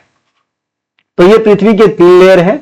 तो हम क्रस्ट पे पाए जाने वाली चीजों को अच्छे से पढ़ेंगे क्योंकि यहां से भी क्वेश्चन पूछे जाते हैं, ठीक है। जो दिखता है वही बिकता है, मतलब, है ना। तो क्रस्ट इजी होता है समझने के लिए, इसीलिए यहां से ज्यादा क्वेश्चन पूछे जाते हैं। देखिए क्रस्ट में जो है ना सबसे ज्यादा यहाँ पे आप यहाँ पे देख रहे हैं लाल वाला चीज लगभग 46.6% के करीब है, ये है ऑक्सीजन। तो पृथ्वी के भूपर्पटी पे सबसे ज्यादा ऑक्सीजन पाया जाता है। दूसरा स्थान है सिलिकॉन का, यहाँ पे 27% के करीब। तीसरा स्थान है एल्युमिनियम का, ठीक है। अब यहां से एक क्वेश्चन निकल करके आ गया, ठीक है भाई, एक क्वेश्चन निकल के आ गया। क्वेश्चन क्या है साहब कि भाई पृथ्वी के क्रस्ट पर कहिए, पृथ्वी के क्रस्ट पे सर्वाधिक पाए जाने वाली धातु कौन सा है? सर्वाधिक पाए जाने वाली धातु कौन सा है? धातु।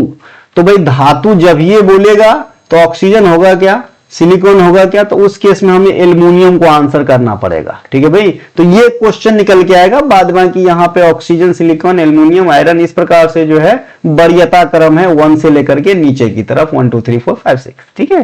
देख लीजिए क्रोड या कोर, जिसे मैंने कहा कि भाई ये पृथ्वी के सबसे आंतरिक लेयर है, इसे गुरुमंडल भी कहते हैं। तो पूछता है कि भाई कोर या क्रोड में किस चीज की बहुलता होती है? तो निकेल और फेरस की बहुलता होती है, ठीक है।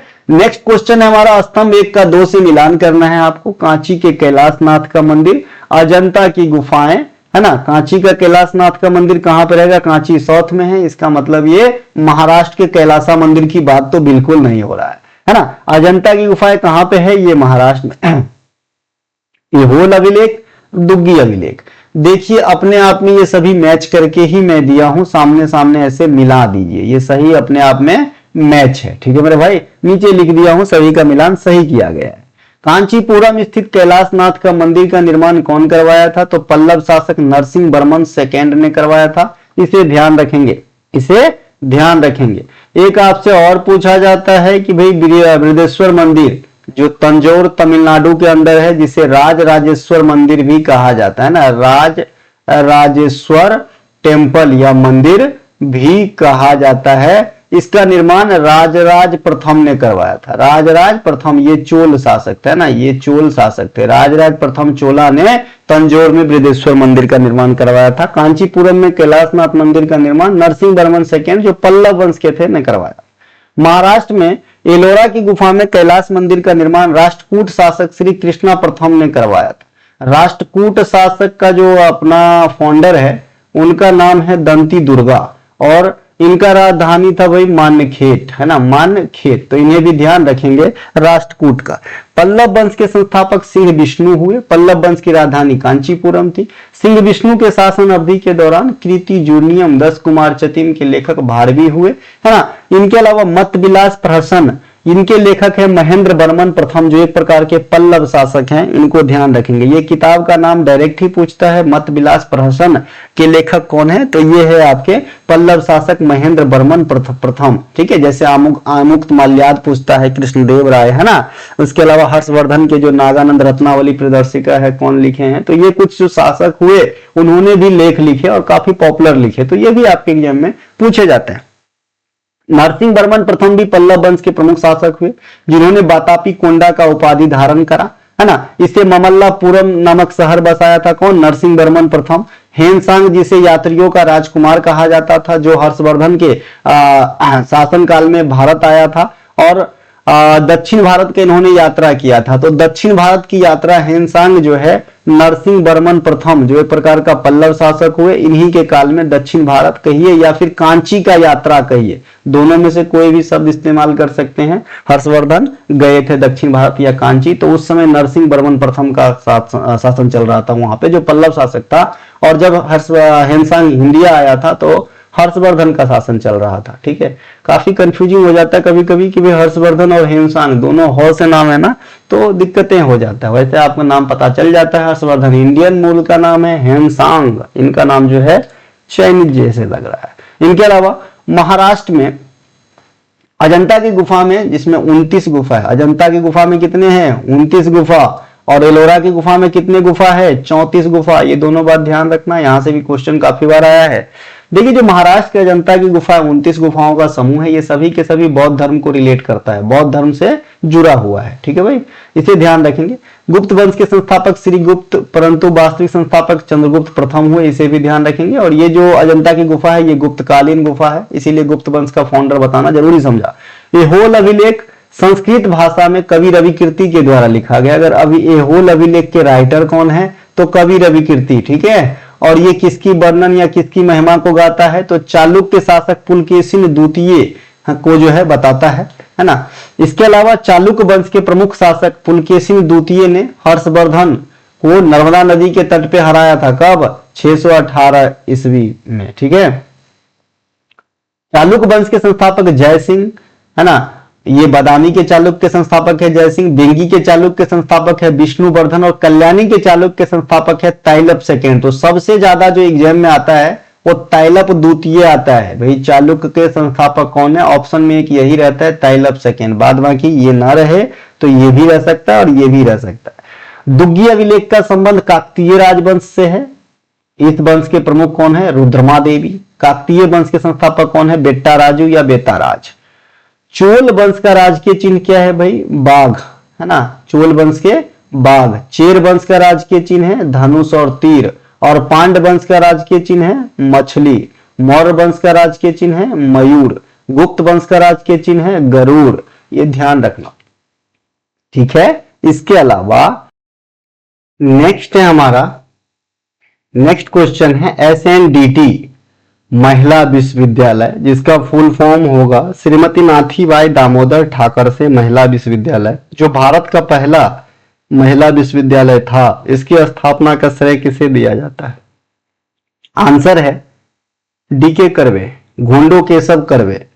अब देखिए यहां से प्रश्न में भी क्वेश्चन आंसर छुपा हुआ है, डायरेक्ट उल्टा करके पूछे कि भाई DK कर्वे के द्वारा जो महिला यूनिवर्सिटी का स्थापना किया गया था उसका क्या नाम था, तो आप कहेंगे SNDT। इसका फुल फॉर्म होता है श्रीमती नाथीबाई दामोदर ठाकर से महिला विश्वविद्यालय। ठीक है, 1848 में सावित्रीबाई फूले ने अपने पति ज्योतिबा फूले और फातिमा शेख के साथ मिलकर 1848 में पहला बालिका विद्यालय खोला, जिनका नाम था फूले शिक्षण मंदिर, और ये कहां पे, महाराष्ट्र के पुणे में, महाराष्ट्र के पुणे में। तो इन्हें भी ध्यान रखेंगे।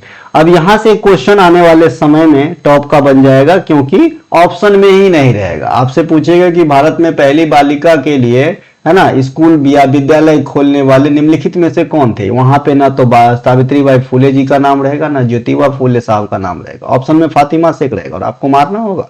अगर आप नहीं जानते हैं तो फिर बोलेंगे क्वेश्चन गलत है। ठीक है भाई, सावित्रीबाई फूले को भारत की पहली महिला शिक्षिका कहा जाता है, इसे ध्यान रखेंगे।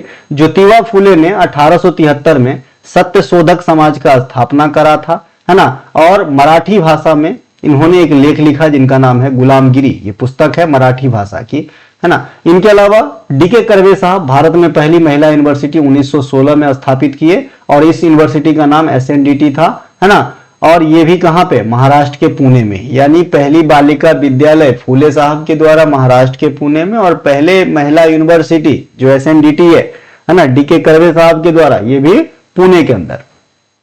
इसके अलावा जो DK कर्वे साहब है एक प्रमुख समाज सुधारक और शिक्षक थे, जिन्होंने अपना जीवन महिला शिक्षा और सशक्तिकरण के लिए समर्पित कर दिया। समाज में इनके अतुलनीय योगदान के लिए 1958 में इन्हें भारत रत्न से नवाजा गया। ठीक है भाई। नेक्स्ट है हमारा, निम्नलिखित में दिए गए कथनों को ध्यान से पढ़कर सही उत्तर का पता लगाइए। पहला स्टेटमेंट है दक्षिणी पश्चिमी जर्मनी में स्थित ब्लैक फॉरेस्ट पर्वत श्रृंखला की सबसे ऊंची चोटी फेल्डबर्ग है कि नहीं, नीचे देखते हैं, जरूर है भाई। दूसरा है यूराल पर्वत एशिया को यूरोप से अलग करता है। ये दोनों के दोनों स्टेटमेंट अपने आप में राइट हो जाएगा। अब आइए इसको विस्तार से पढ़ते हैं। एशिया तथा यूरोप का संयुक्त भूभाग को हम यूरेशिया कहते हैं। क्या कहते हैं भाई? यूरेशिया कहते हैं, यूरेशिया कहते हैं। एशिया और यूरोप के जो संयुक्त भूभाग है ना, उसको हम यूरेशिया कहते हैं। दोनों में से आधा आधा वर्ड लेके यूरेशिया शब्द बना दिया, ठीक है। यूराल पर्वत एशिया को यूरोप से अलग करता है। कौन करता है अलग? यूराल पर्वत करता है, ठीक है। स्थल मंडल के कुल क्षेत्रफल का लगभग 26 से 27% पर क्या है? पर्वत है। जितने भी स्थल मंडल है, सबसे पहले है ना 3 हिस्सा तो आपके है वाटर, है ना, और 1 हिस्सा आपका बच जाता है लैंड, ठीक है। तो इस लैंड का भी 26 से 27% जो है आपका क्या है? खाली पहाड़ है दुनिया में। समझ में आया? इसके अलावा क्षेत्रफल के अनुसार दुनिया में भारत जो है 7वां सबसे बड़ा कंट्री है। इससे 6 कंट्री ही बड़ा है क्षेत्रफल के अनुसार।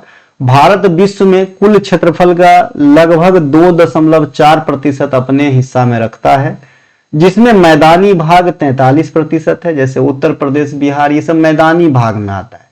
पठारी रीजन 27 से 28% है, प्रायद्वीपीय भारत सब देखिए। और पर्वत पहाड़ी दोनों मिला के 29 से 30% है। और बड़ा पहाड़ कहेगा तो 11 से 12% है, ठीक है। खाली पहाड़ कहेगा तो यानी बड़ा साइज का पहाड़ 11-12% इंडिया में पाया जाता है, ठीक है।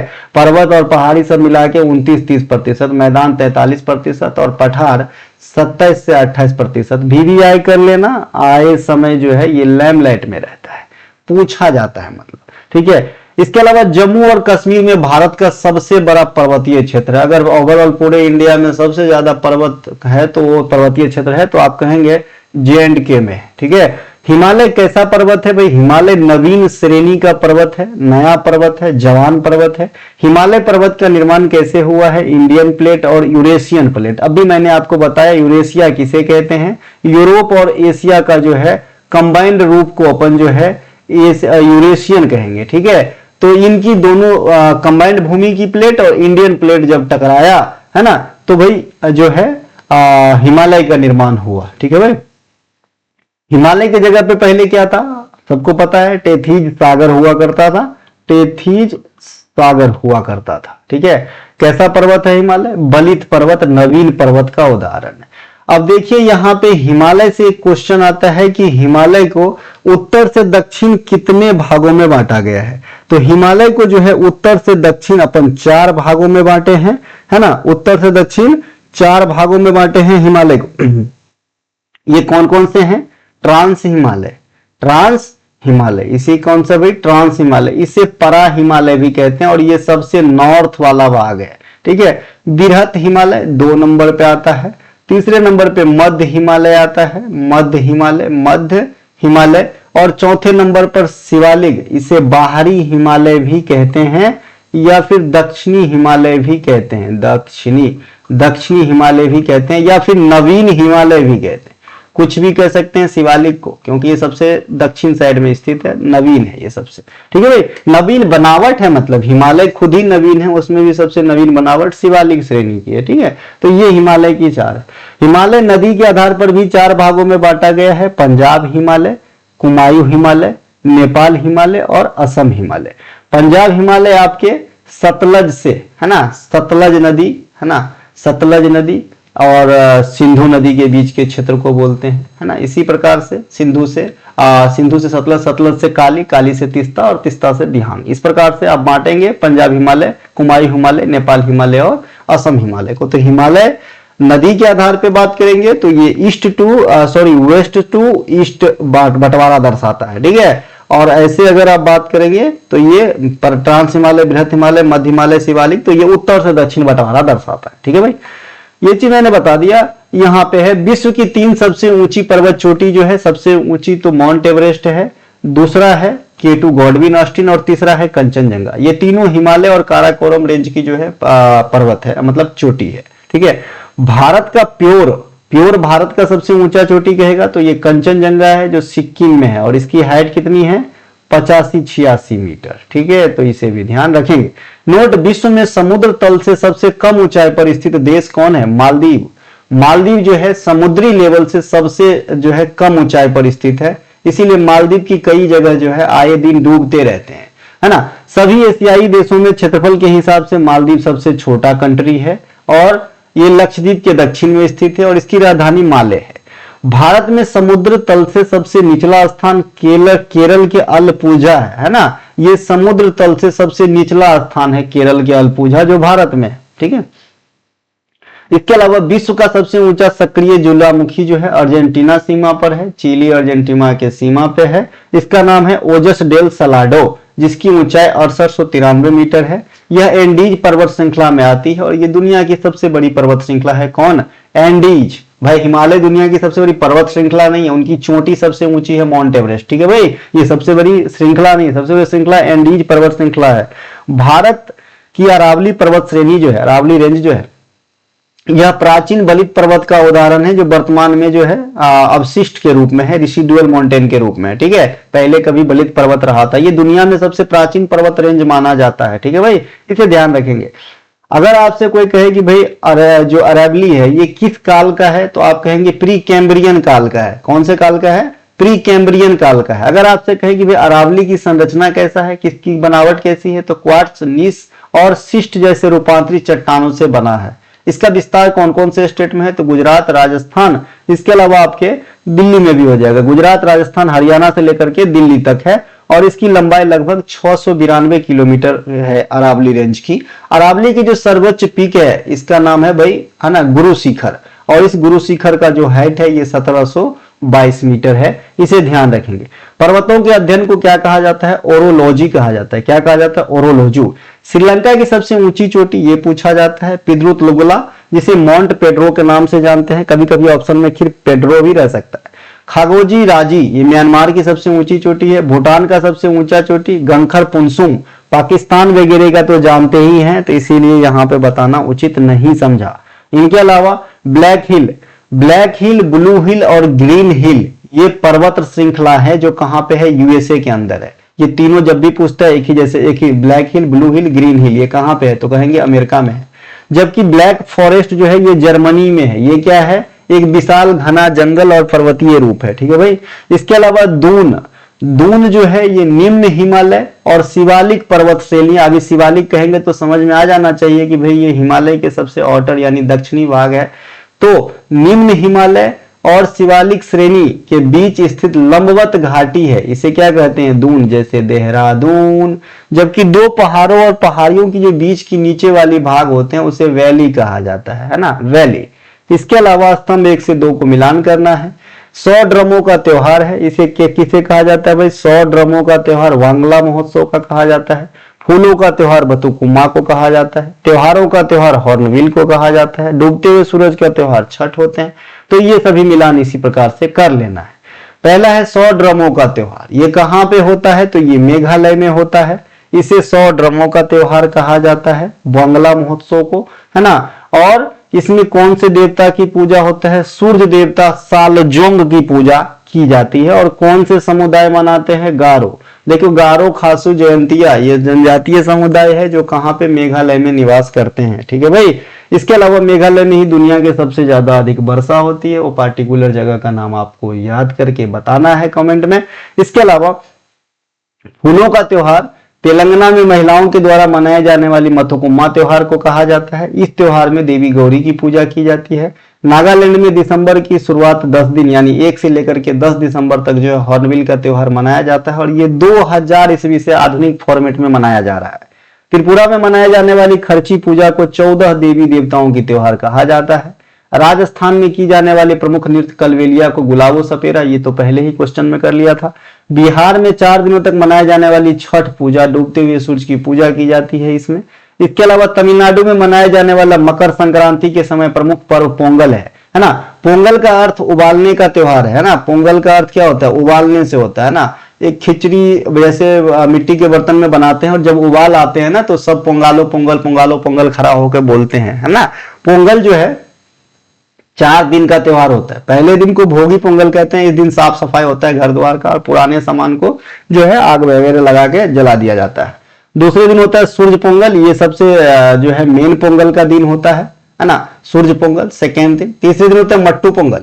मट्टू पोंगल के दिन ही जल्लीकट्टू होता है जो एक प्रकार का सांडों की लड़ाई का बैल को बेकाबू या सांड को बेकाबू करके पकड़ने का खेल है, ये काफी खतरनाक खेल है। और चौथे दिन होता है कन्नुम पोंगल। कन्नुम पोंगल के दिन जो है एक दूसरे के रिश्तेदार के यहाँ जाते हैं, खुशियां शेयर करते हैं, ठीक है भाई। तो ये पोंगल के 4 दिन है, ये चारों दिन से क्वेश्चन अलग अलग पूछे जा सकते हैं। कोशिकीय शोषण में कौन सा मार्ग सबसे अधिक एटीपी उत्पन्न करता है? देखिए कोशिकीय शोषण में कौन सा मार्ग सबसे अधिक एटीपी उत्पन्न करता है? एटीपी मतलब एनर्जी का कॉइन कहलाता है सेल के अंदर, है ना। तो एटीपी का जो है ना, मन में रखिएगा कि ऊर्जा जैसे चीज है ना। तो कोशिकीय शोषण में कौन सा मार्ग सबसे अधिक ऊर्जा उत्पन्न करता है? यूं हम कहें तो इलेक्ट्रॉन परिवहन श्रृंखला, इलेक्ट्रॉन ट्रांसपोर्ट चेन जो है ये सबसे ज्यादा एटीपी का उत्पादन करता है। ये चेन जो है ओल्ड मान्यता के अनुसार 36 एटीपी का जो है उत्पादन करता था। अब न्यू मान्यता के अनुसार जो है इनमें ऐसा फिर पाया गया कि भाई एटीपी का उत्पादन ये 36 तो करते हैं, लेकिन इनको उत्पादन करने के लिए ही कुछ एटीपी का लॉस हो जाता है।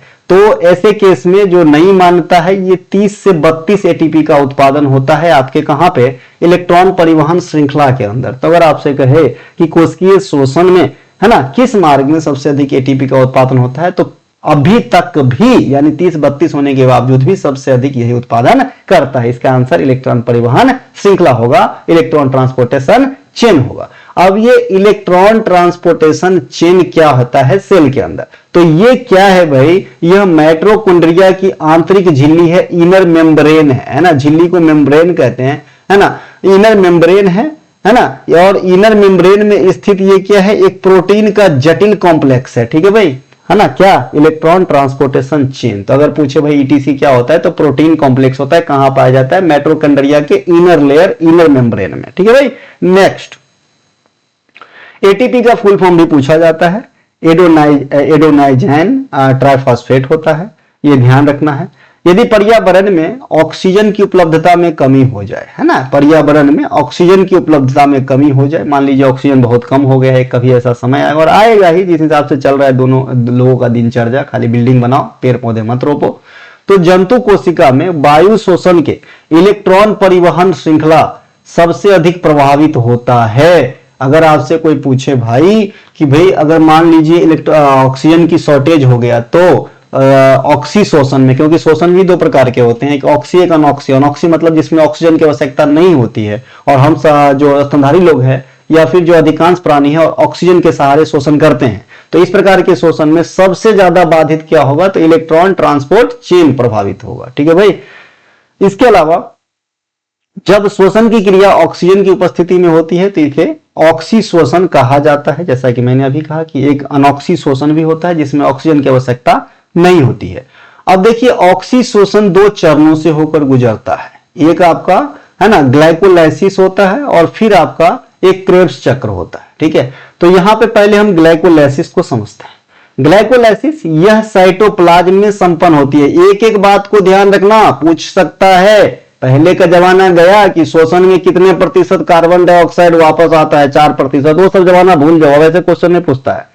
अब पूछता है भाई ग्लाइकोलाइसिस कहां संपन्न होती है? साइटोप्लाज्म में संपन्न होती है। इसमें ग्लूकोज का एक अणु टूटकर पायरुविक एसिड के कितने अणु बनाते हैं? तो 2 अणु बनाते हैं। पायरुविक एसिड का ये सूत्र है, ये फार्मूला है, इसे ध्यान रख लेना, है ना। पायरुविक एसिड का ये देखो, ग्लूकोज में क्या कार्बन होता है? 6 गो। तो यहां पे देख लीजिए 3 गो है, 2 यूनिट बनाएगा तो 6 गो नहीं हो गया, है ना। तो पायरुविक एसिड के 2 अणु का निर्माण होता है जब ग्लूकोज का एक अणु टूटता है ग्लाइकोलाइसिस प्रक्रिया के दौरान। और ये कहां पे संपन्न होता है? साइटोप्लाज्म के अंदर, और साथ में 2 एटीपी ऊर्जा का भी निर्माण होता है। तो अगर आपसे पूछे ग्लाइकोलाइसिस जो शोषण का एक प्रक्रिया है, उसमें सबसे पहले कहां संपन्न होता है? तो साइटोप्लाज्म में। कितने एटीपी का निर्माण होता है? 2 एटीपी का। और कितने अणु जो है आपके पायरुविक एसिड बनते हैं? तो 2 अणु, ठीक है भाई। इसके अलावा माइटोकॉन्ड्रिया के अंदर ऑक्साइसोम में ईडीएस की क्रिया संपन्न होती है जिसमें ग्लूकोज का पूर्ण ऑक्सीकरण होता है और परिणाम स्वरूप 36 एटीपी का निर्माण होता है। अभी मैंने ऊपर में आपको बताया था, ये ईटीएस को ना ईटीसी ही समझिए थोड़ी देर के लिए भाई। ये एक प्रक्रिया है, इसीलिए इसका नाम सिस्टम हो गया। और इसके जो उत्पाद है उसे चेन बता दिया, ईटीसी बता दिया, इलेक्ट्रॉन ट्रांसपोर्ट चेन बता दिया। तो 1 मिनट के लिए इस ईटीएस को काट के आप इसे ईटीसी समझिए। इलेक्ट्रॉन ट्रांसपोर्ट चेन ही समझिए। तो मैंने कहा था कि भाई है ना 36 एटीपी का निर्माण करता है ओल्ड मान्यता के अनुसार, लेकिन इसमें कुछ एटीपी लॉस हो जाते हैं, इसीलिए करंट के अनुसार 30-32 एटीपी इसमें बच जाता है। ठीक है भाई, अब यहां पे मैंने नोट करके लिख भी दिया है, ईटीसी में ग्लूकोज का पूर्ण ऑक्सीकरण होने से 36 एटीपी ऊर्जा की जगह 32 एटीपी भी लिखा रह सकता है एग्जाम में, जब एग्जामिनर ओल्ड के हिसाब से क्वेश्चन न्यू के हिसाब से क्वेश्चन बनाया हो। ठीक है, न्यू मान्यता के हिसाब से। अब ये ऑक्सीसोम क्या होता है, ये आपके लिए नया शब्द होगा।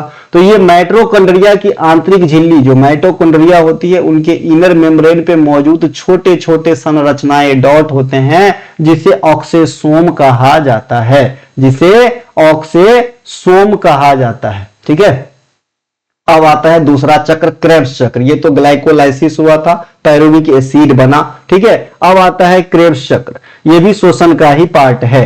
क्रेब्स चक्र, जिसे साइट्रिक एसिड चक्र भी कहते हैं, कोशिकीय शोषण की एक महत्वपूर्ण वायवीय प्रक्रिया है, जो माइटोकॉन्ड्रिया के मैट्रिक्स में संपन्न होता है। अभी मैंने कहा भाई कि आपका जो ग्लाइकोलाइसिस है वो कहां संपन्न होता था, साइटोप्लाज्म के अंदर। जो क्रेब्स चक्र है वो कहां पे संपन्न होता है, माइटोकॉन्ड्रिया के अंदर तो होता है, लेकिन ऑप्शन में माइटोकॉन्ड्रिया देगा ही नहीं, है ना, माइटोकॉन्ड्रिया नहीं देगा ऑप्शन में, क्या देगा, मैट्रिक्स दे देगा, और माइटोकॉन्ड्रिया के कई सारे पार्ट दे देंगे। तो भाई मैट्रिक्स के अंदर संपन्न होता है। इसमें ग्लाइकोलाइसिस से जो प्राप्त होता है पायरुवेट से बनी एसिटाइल CoA, अब ये आपके लिए नया होगा भाई। अभी जो ग्लाइकोलाइसिस हुआ था वहां पे पायरुविक एसिड बना था कि नहीं बना था, है ना। तो यही पायरुविक एसिड का एक अगला ट्रांसफॉर्म्ड रूप है एसिटाइल, समझिए। यानी ग्लाइकोलाइसिस और क्रेब्स चक्र के बीच का लिंक समझिए आप एसिटाइल को। यानी जब ग्लाइकोलाइसिस हुआ, पायरुविक एसिड बना, उस पायरुविक एसिड से एक एसिटाइल का जो है निर्माण हुआ, और ये एसिटाइल का उपयोग कहां पे हो रहा है, क्रेब्स चक्र में हो रहा है। ठीक है, तो अगर आपसे पूछे कि भाई क्रेब्स चक्र के दौरान किसका ऑक्सीकरण होता है, तो ग्लूकोज धर से मत आंसर लगा देना, वहीं गिर जाओगे, मुंह कान फूट जाएगा, एसिटाइल लगाना है आंसर। ठीक है, और अगर सूत्र वर्जन में रहे तो CoA रहे। ठीक है भाई, या फिर अगर ये भी नहीं रहे तो पायरुवेट से बनी उत्पाद लिख सकते हो, अगर ये भी नहीं रहे तो पायरुविक एसिड के अगला उत्पाद रह सकता है। ठीक है, तो भाई डिपेंड करता है एग्जामिनर के ऊपर लैंग्वेज। अगर आपको चीजें समझ में आती है ना तो कोई भी दिक्कत नहीं होने वाला कहीं पे। तो यहाँ पे क्रेब्स चक्र में इसका ऑक्सीकरण होगा, किसका, आपका एसिटाइल का। ये एसिटाइल क्या है, पायरुविक एसिड का अगला उत्पाद है। ठीक है, जिसे कार्बन डाइऑक्साइड ऑक्सीकरण जब हो जाता है तो जिससे क्या निर्माण होता है, CO2 का होता है, जल का होता है, और ATP का निर्माण होता है। क्रेब्स चक्र में भी जो है 2 ATP का निर्माण होता है, ये ध्यान रख लेना। अब यहाँ पे मैंने एक छोटा सा हाथ का साइन डाल के बता दिया है, पायरुवेट, पायरुविक एसिड बना, उसी को समझिए पायरुवेट, फिर एसिटाइल,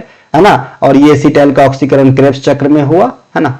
इसके अलावा यहाँ पे फोटो से समझा दिया हूं भाई, देखो यहाँ पे साइटोप्लाज्म में ग्लाइकोलाइसिस हुआ। ठीक है, यहाँ ग्लूकोज टूटा, 2 ATP ऊर्जा का निर्माण हुआ। ठीक है, हाँ सही बात है भाई। इसके अलावा यहाँ पे क्या है, माइटोकॉन्ड्रिया मैट्रिक्स, मैट्रिक्स में क्या होता है, क्रेब्स चक्र होता है, यहाँ भी 2 ATP ऊर्जा का निर्माण होता है। और इलेक्ट्रॉन ट्रांसपोर्टेशन चेन में न्यू मान्यता के अनुसार मैंने कहा अभी 30 से 32, तो यहाँ पे 32 ATP ऊर्जा लिखा हुआ है। ये माइटोकॉन्ड्रिया का सेम है, बीज के जैसा होता है, छाप है मतलब। प्रोकैरियोटिक में प्रोकैरियोटिक कोशिका में, यहाँ कोशिका शब्द लिखना चाहिए मुझे, क्योंकि जो बच्चे प्रोकैरियोटिक और यूकैरियोट नहीं समझते हैं उनके लिए दिक्कत हो जाएगा। प्रोकैरियोटिक और यूकैरियोटिक सेल का नाम होता है भाई, मतलब 2 प्रकार होते हैं। प्रोकैरियोटिक मतलब सूक्ष्म जीव वगैरह में होता है, और हम लोग जो है यूकैरियोटिक सेल वाले लोग हैं। ठीक है भाई, तो प्रोकैरियोटिक सेल वाले जीव जंतु में माइटोकॉन्ड्रिया तो होता ही नहीं है। अब तो माइटोकॉन्ड्रिया नहीं होगा तो क्या उसमें क्रेब्स चक्र की घटना होगा कि नहीं होगा, भाई होगा, लेकिन माइटोकॉन्ड्रिया नहीं है मतलब दूसरी जगह होता होगा। तो वहां पे कहां होता है, साइटोसोल के अंदर होता है, VVI कर लेना। ठीक है, इनके अलावा ब्रीथिंग, अब यहाँ पे श्वसन से क्वेश्चन उत्पन्न हुआ था, तो हम लोग अपना सांस के बारे में कुछ पढ़ लेते हैं, हो सकता है आप लोगों का सांस कोई और हो। अरे पढ़ाई से दिल लगाओ, है ना। देखो सांस लेने में जो है ऑक्सीजन 21% आप अंदर लेते हो, जैसे वायुमंडल में चीज उपलब्ध है वही तो आप लोग, आप कहीं दूसरे ग्रह पे जाके थोड़ी सांस ले रहे हो। ठीक है, तो भाई यहाँ 78% चला गया नाइट्रोजन, और 0.03% चला गया आपका क्या, कार्बन डाइऑक्साइड, माफ कीजिए। सांस छोड़ने में ये ऑक्सीजन घट के हो जाएगा 16 से 17%, और ये जो लॉस हुआ ये कार्बन डाइऑक्साइड में कन्वर्ट हो जाता है, 4% हो जाता है कार्बन डाइऑक्साइड। और यही क्वेश्चन सम ईयर एगो पूछता था एग्जाम के अंदर। ठीक है भाई, एक स्वस्थ मनुष्य जो है 1 मिनट में 16 से 18 बार सांस लेगा। नवजात में 30 से 32 बार सांस हो सकती है, इससे ज्यादा भी सांस हो सकती है। ठीक है, सांस की कई सारे बीमारी होते हैं, जैसे निमोनिया, दमा, ये सब बीमारी होते हैं। निमोनिया से तो बहुत ज्यादा बच्चे का जो है लॉस होता है, विश्वव्यापी बीमारी है। इसके अलावा मनुष्य में कार्बन डाइऑक्साइड और ऑक्सीजन का आदान प्रदान कहाँ होता है? एल्वेोली में, जिसे वायु कोष्टिका कहा जाता है। ये एल्वेोली कहाँ पे होता है? फेफड़े का सबसे बाहरी ब्रांच होता है, जो अंगूर के गुच्छा के जैसा ऐसा स्पंजी रहता है ना, ऐसा ऐसा रहेगा। ठीक है, ऐसा ऐसा रहेगा। ठीक है, वहां पे जो है ऑक्सीजन शरीर को ले जाओ और कार्बन डाइऑक्साइड जो उधर से हीमोग्लोबिन लेके आएगा और रिसीव करके फिर फेंक देगा बाहर। तो कहां पे होता है? अल्वेोली के पास होता है। ठीक है, गैसों का आदान प्रदान। यहाँ पे श्वसन मार्ग को याद रखना, यहाँ से क्रम के रूप में क्वेश्चन पूछा जाता है। तो सबसे पहले आप जो सांस लेते हो, नसिका क्षेत्र नेस्ट्रल में जाता है, नासागो नसल कैविटी में जाता है। ग्रसनी, देखिए ग्रसनी में क्या क्या, यहाँ से कई बार क्वेश्चन उत्पन्न हुआ है। ग्रसनी में उपस्थित होता है हवा, भोजन, है ना। तो हवा और भोजन दोनों रहता है ग्रसनी में। ग्रसनी जो एक ऐसा मार्ग है जहां हवा और भोजन कॉमन मार्ग है ग्रसनी तक। ठीक है, ये देखिए ये वाला जो लाल वाला पोर्शन आपको दिख रहा है, ये ग्रसनी है। यहां से खाना भी खाएंगे तो यहां तक आएगा, और यहां से सांस भी लेंगे तो यहां तक तो आएगा, यानी ये कॉमन वाला पाइप है। ठीक है, ग्रसनी। ठीक है, इसके बाद ग्रसनी के जो है नीचे, है ना, ये आपका स्वर यंत्र होता है। यहाँ पे एक स्वर यंत्र होता है, जहां पे ये ज्वाइंट होता है। मान लीजिए ये ज्वाइंट है, यहाँ पे होता है। और नीला वाला जो पाइप आपको दिख रहा है, इसे अपन कहेंगे ट्रैकिया, श्वास नली। इसमें सिर्फ हवा रहता है, इसमें सिर्फ हवा रहता है। इसमें कभी कभी पानी वानी जाता है, छिक्की आ जाता है, इसमें सिर्फ हवा रहता है। ठीक है, इसमें आपका जो है ये फेफड़ा से कनेक्ट होता है आपका ट्रैकिया। तो पूछा भी जाता है, स्तनधारी सांस लेते हैं तो ट्रैकिया से। ठीक है, मछली सांस लेते हैं गिल्स से। ठीक है, उसके बाद ट्रैकिया के बाद जो है श्वसनिका, ब्रोंकियोलियस, और फिर अल्वेली। अल्वेली सबसे लास्ट वाला, ये जो छोटे छोटे आपके सिर जैसे दिख रहे हैं, यहाँ पे थोड़ा जूम करके दिखाता, लेकिन मुझे करना नहीं आता है जूम, है ना। तो यहाँ पे गैसों का आदान प्रदान होता है। तो ये था आज का भैया क्वेश्चन आंसर। अच्छा लगा हो तो लाइक करना, शेयर करना अपने दोस्तों को। अभी रात के बज रहे हैं 1:15, और मेरे ख्याल में ये कम से कम 1.5 घंटे से ज्यादा का वीडियो हो गया होगा। मैंने अच्छे कहीं जल्दी नहीं था तो धीरे धीरे ही पढ़ाया हूँ। इसका एमसीक्यू जो रहा, इसका एमसीक्यू जितने भी बात हुई क्लास में उन्हीं से रिलेटेड एमसीक्यू रहेगा। 50+ एमसीक्यू रहेगा। ये आपके कल आएंगे, है ना, कल आएंगे। तो इनके लिए भी तैयार रहना और अपना स्कोर जरूर शेयर करना। बाद में कि हमारा कोई सा भी ई बुक चाहिए, ई बुक आपके रेलवे के लिए अवेलेबल है और एसएससी के लिए अवेलेबल है ना। इस सीरीज के अलावा भी कई सारे मैं पूरा बताऊंगा एसएससी की एग्जाम में जीके जीएस से कैसे बेड़ा पार करना है, क्या क्या पढ़ना, अगर आप हमारे कंटेंट के राह पे चलते हैं तो। और आपको पता ही है मैं सिर्फ वही पढ़ाऊंगा जो एग्जाम में आएगी, ज्यादा नहीं पढ़ाता, इसीलिए शायद मैं बहुत पीछे रह गया। ठीक है, बच्चे को लगता है एक वो चैनल है जो भर दिन में 20 वीडियो बना रहा है, एक ये चैनल है जो साल में मुश्किल से 40 या 50 तो पुरता भी नहीं होगा, 40 क्लास कराते हैं। तो क्या ही होगा, मैं बता रहा हूँ उन 200 क्लास पे ये 40 क्लास भारी है, और होता आया है और रहेगा। मतलब प्रचार का कुछ जरिया नहीं बचा, है ना। नहीं तो पहले जब एग्जाम की एनालिसिस वगैरह लॉ था तो जरिया था जिससे लोगों को चीज समझ में आता था। प्रचार होता ही नहीं तो समझ में नहीं आता है, इसीलिए शायद मैं रह गया बहुत पीछे। लेकिन मुझे अफसोस बिल्कुल नहीं है, मैं जो कर रहा हूँ अपने हिसाब से पूरा बेस्ट कर रहा हूँ। बच्चों की मदद करने में मुझे खुशी होती है और वही पढ़ाता हूँ जो काम की होती है। तो मुझे ये नहीं लगता कि मैं किसी का टाइम किल किया। तो बेझिझक होके पढ़िए और बेड़ा पार करके अपनी जर्नी को जो है किनारे लगाइए। जय हिंद, जय भारत। हम मिलेंगे एमसीक्यू वाले वीडियो के साथ और उसके बाद फिर नेक्स्ट सेकंड क्लास आएगी। ठीक है भैया, जय हिंद, जय भारत।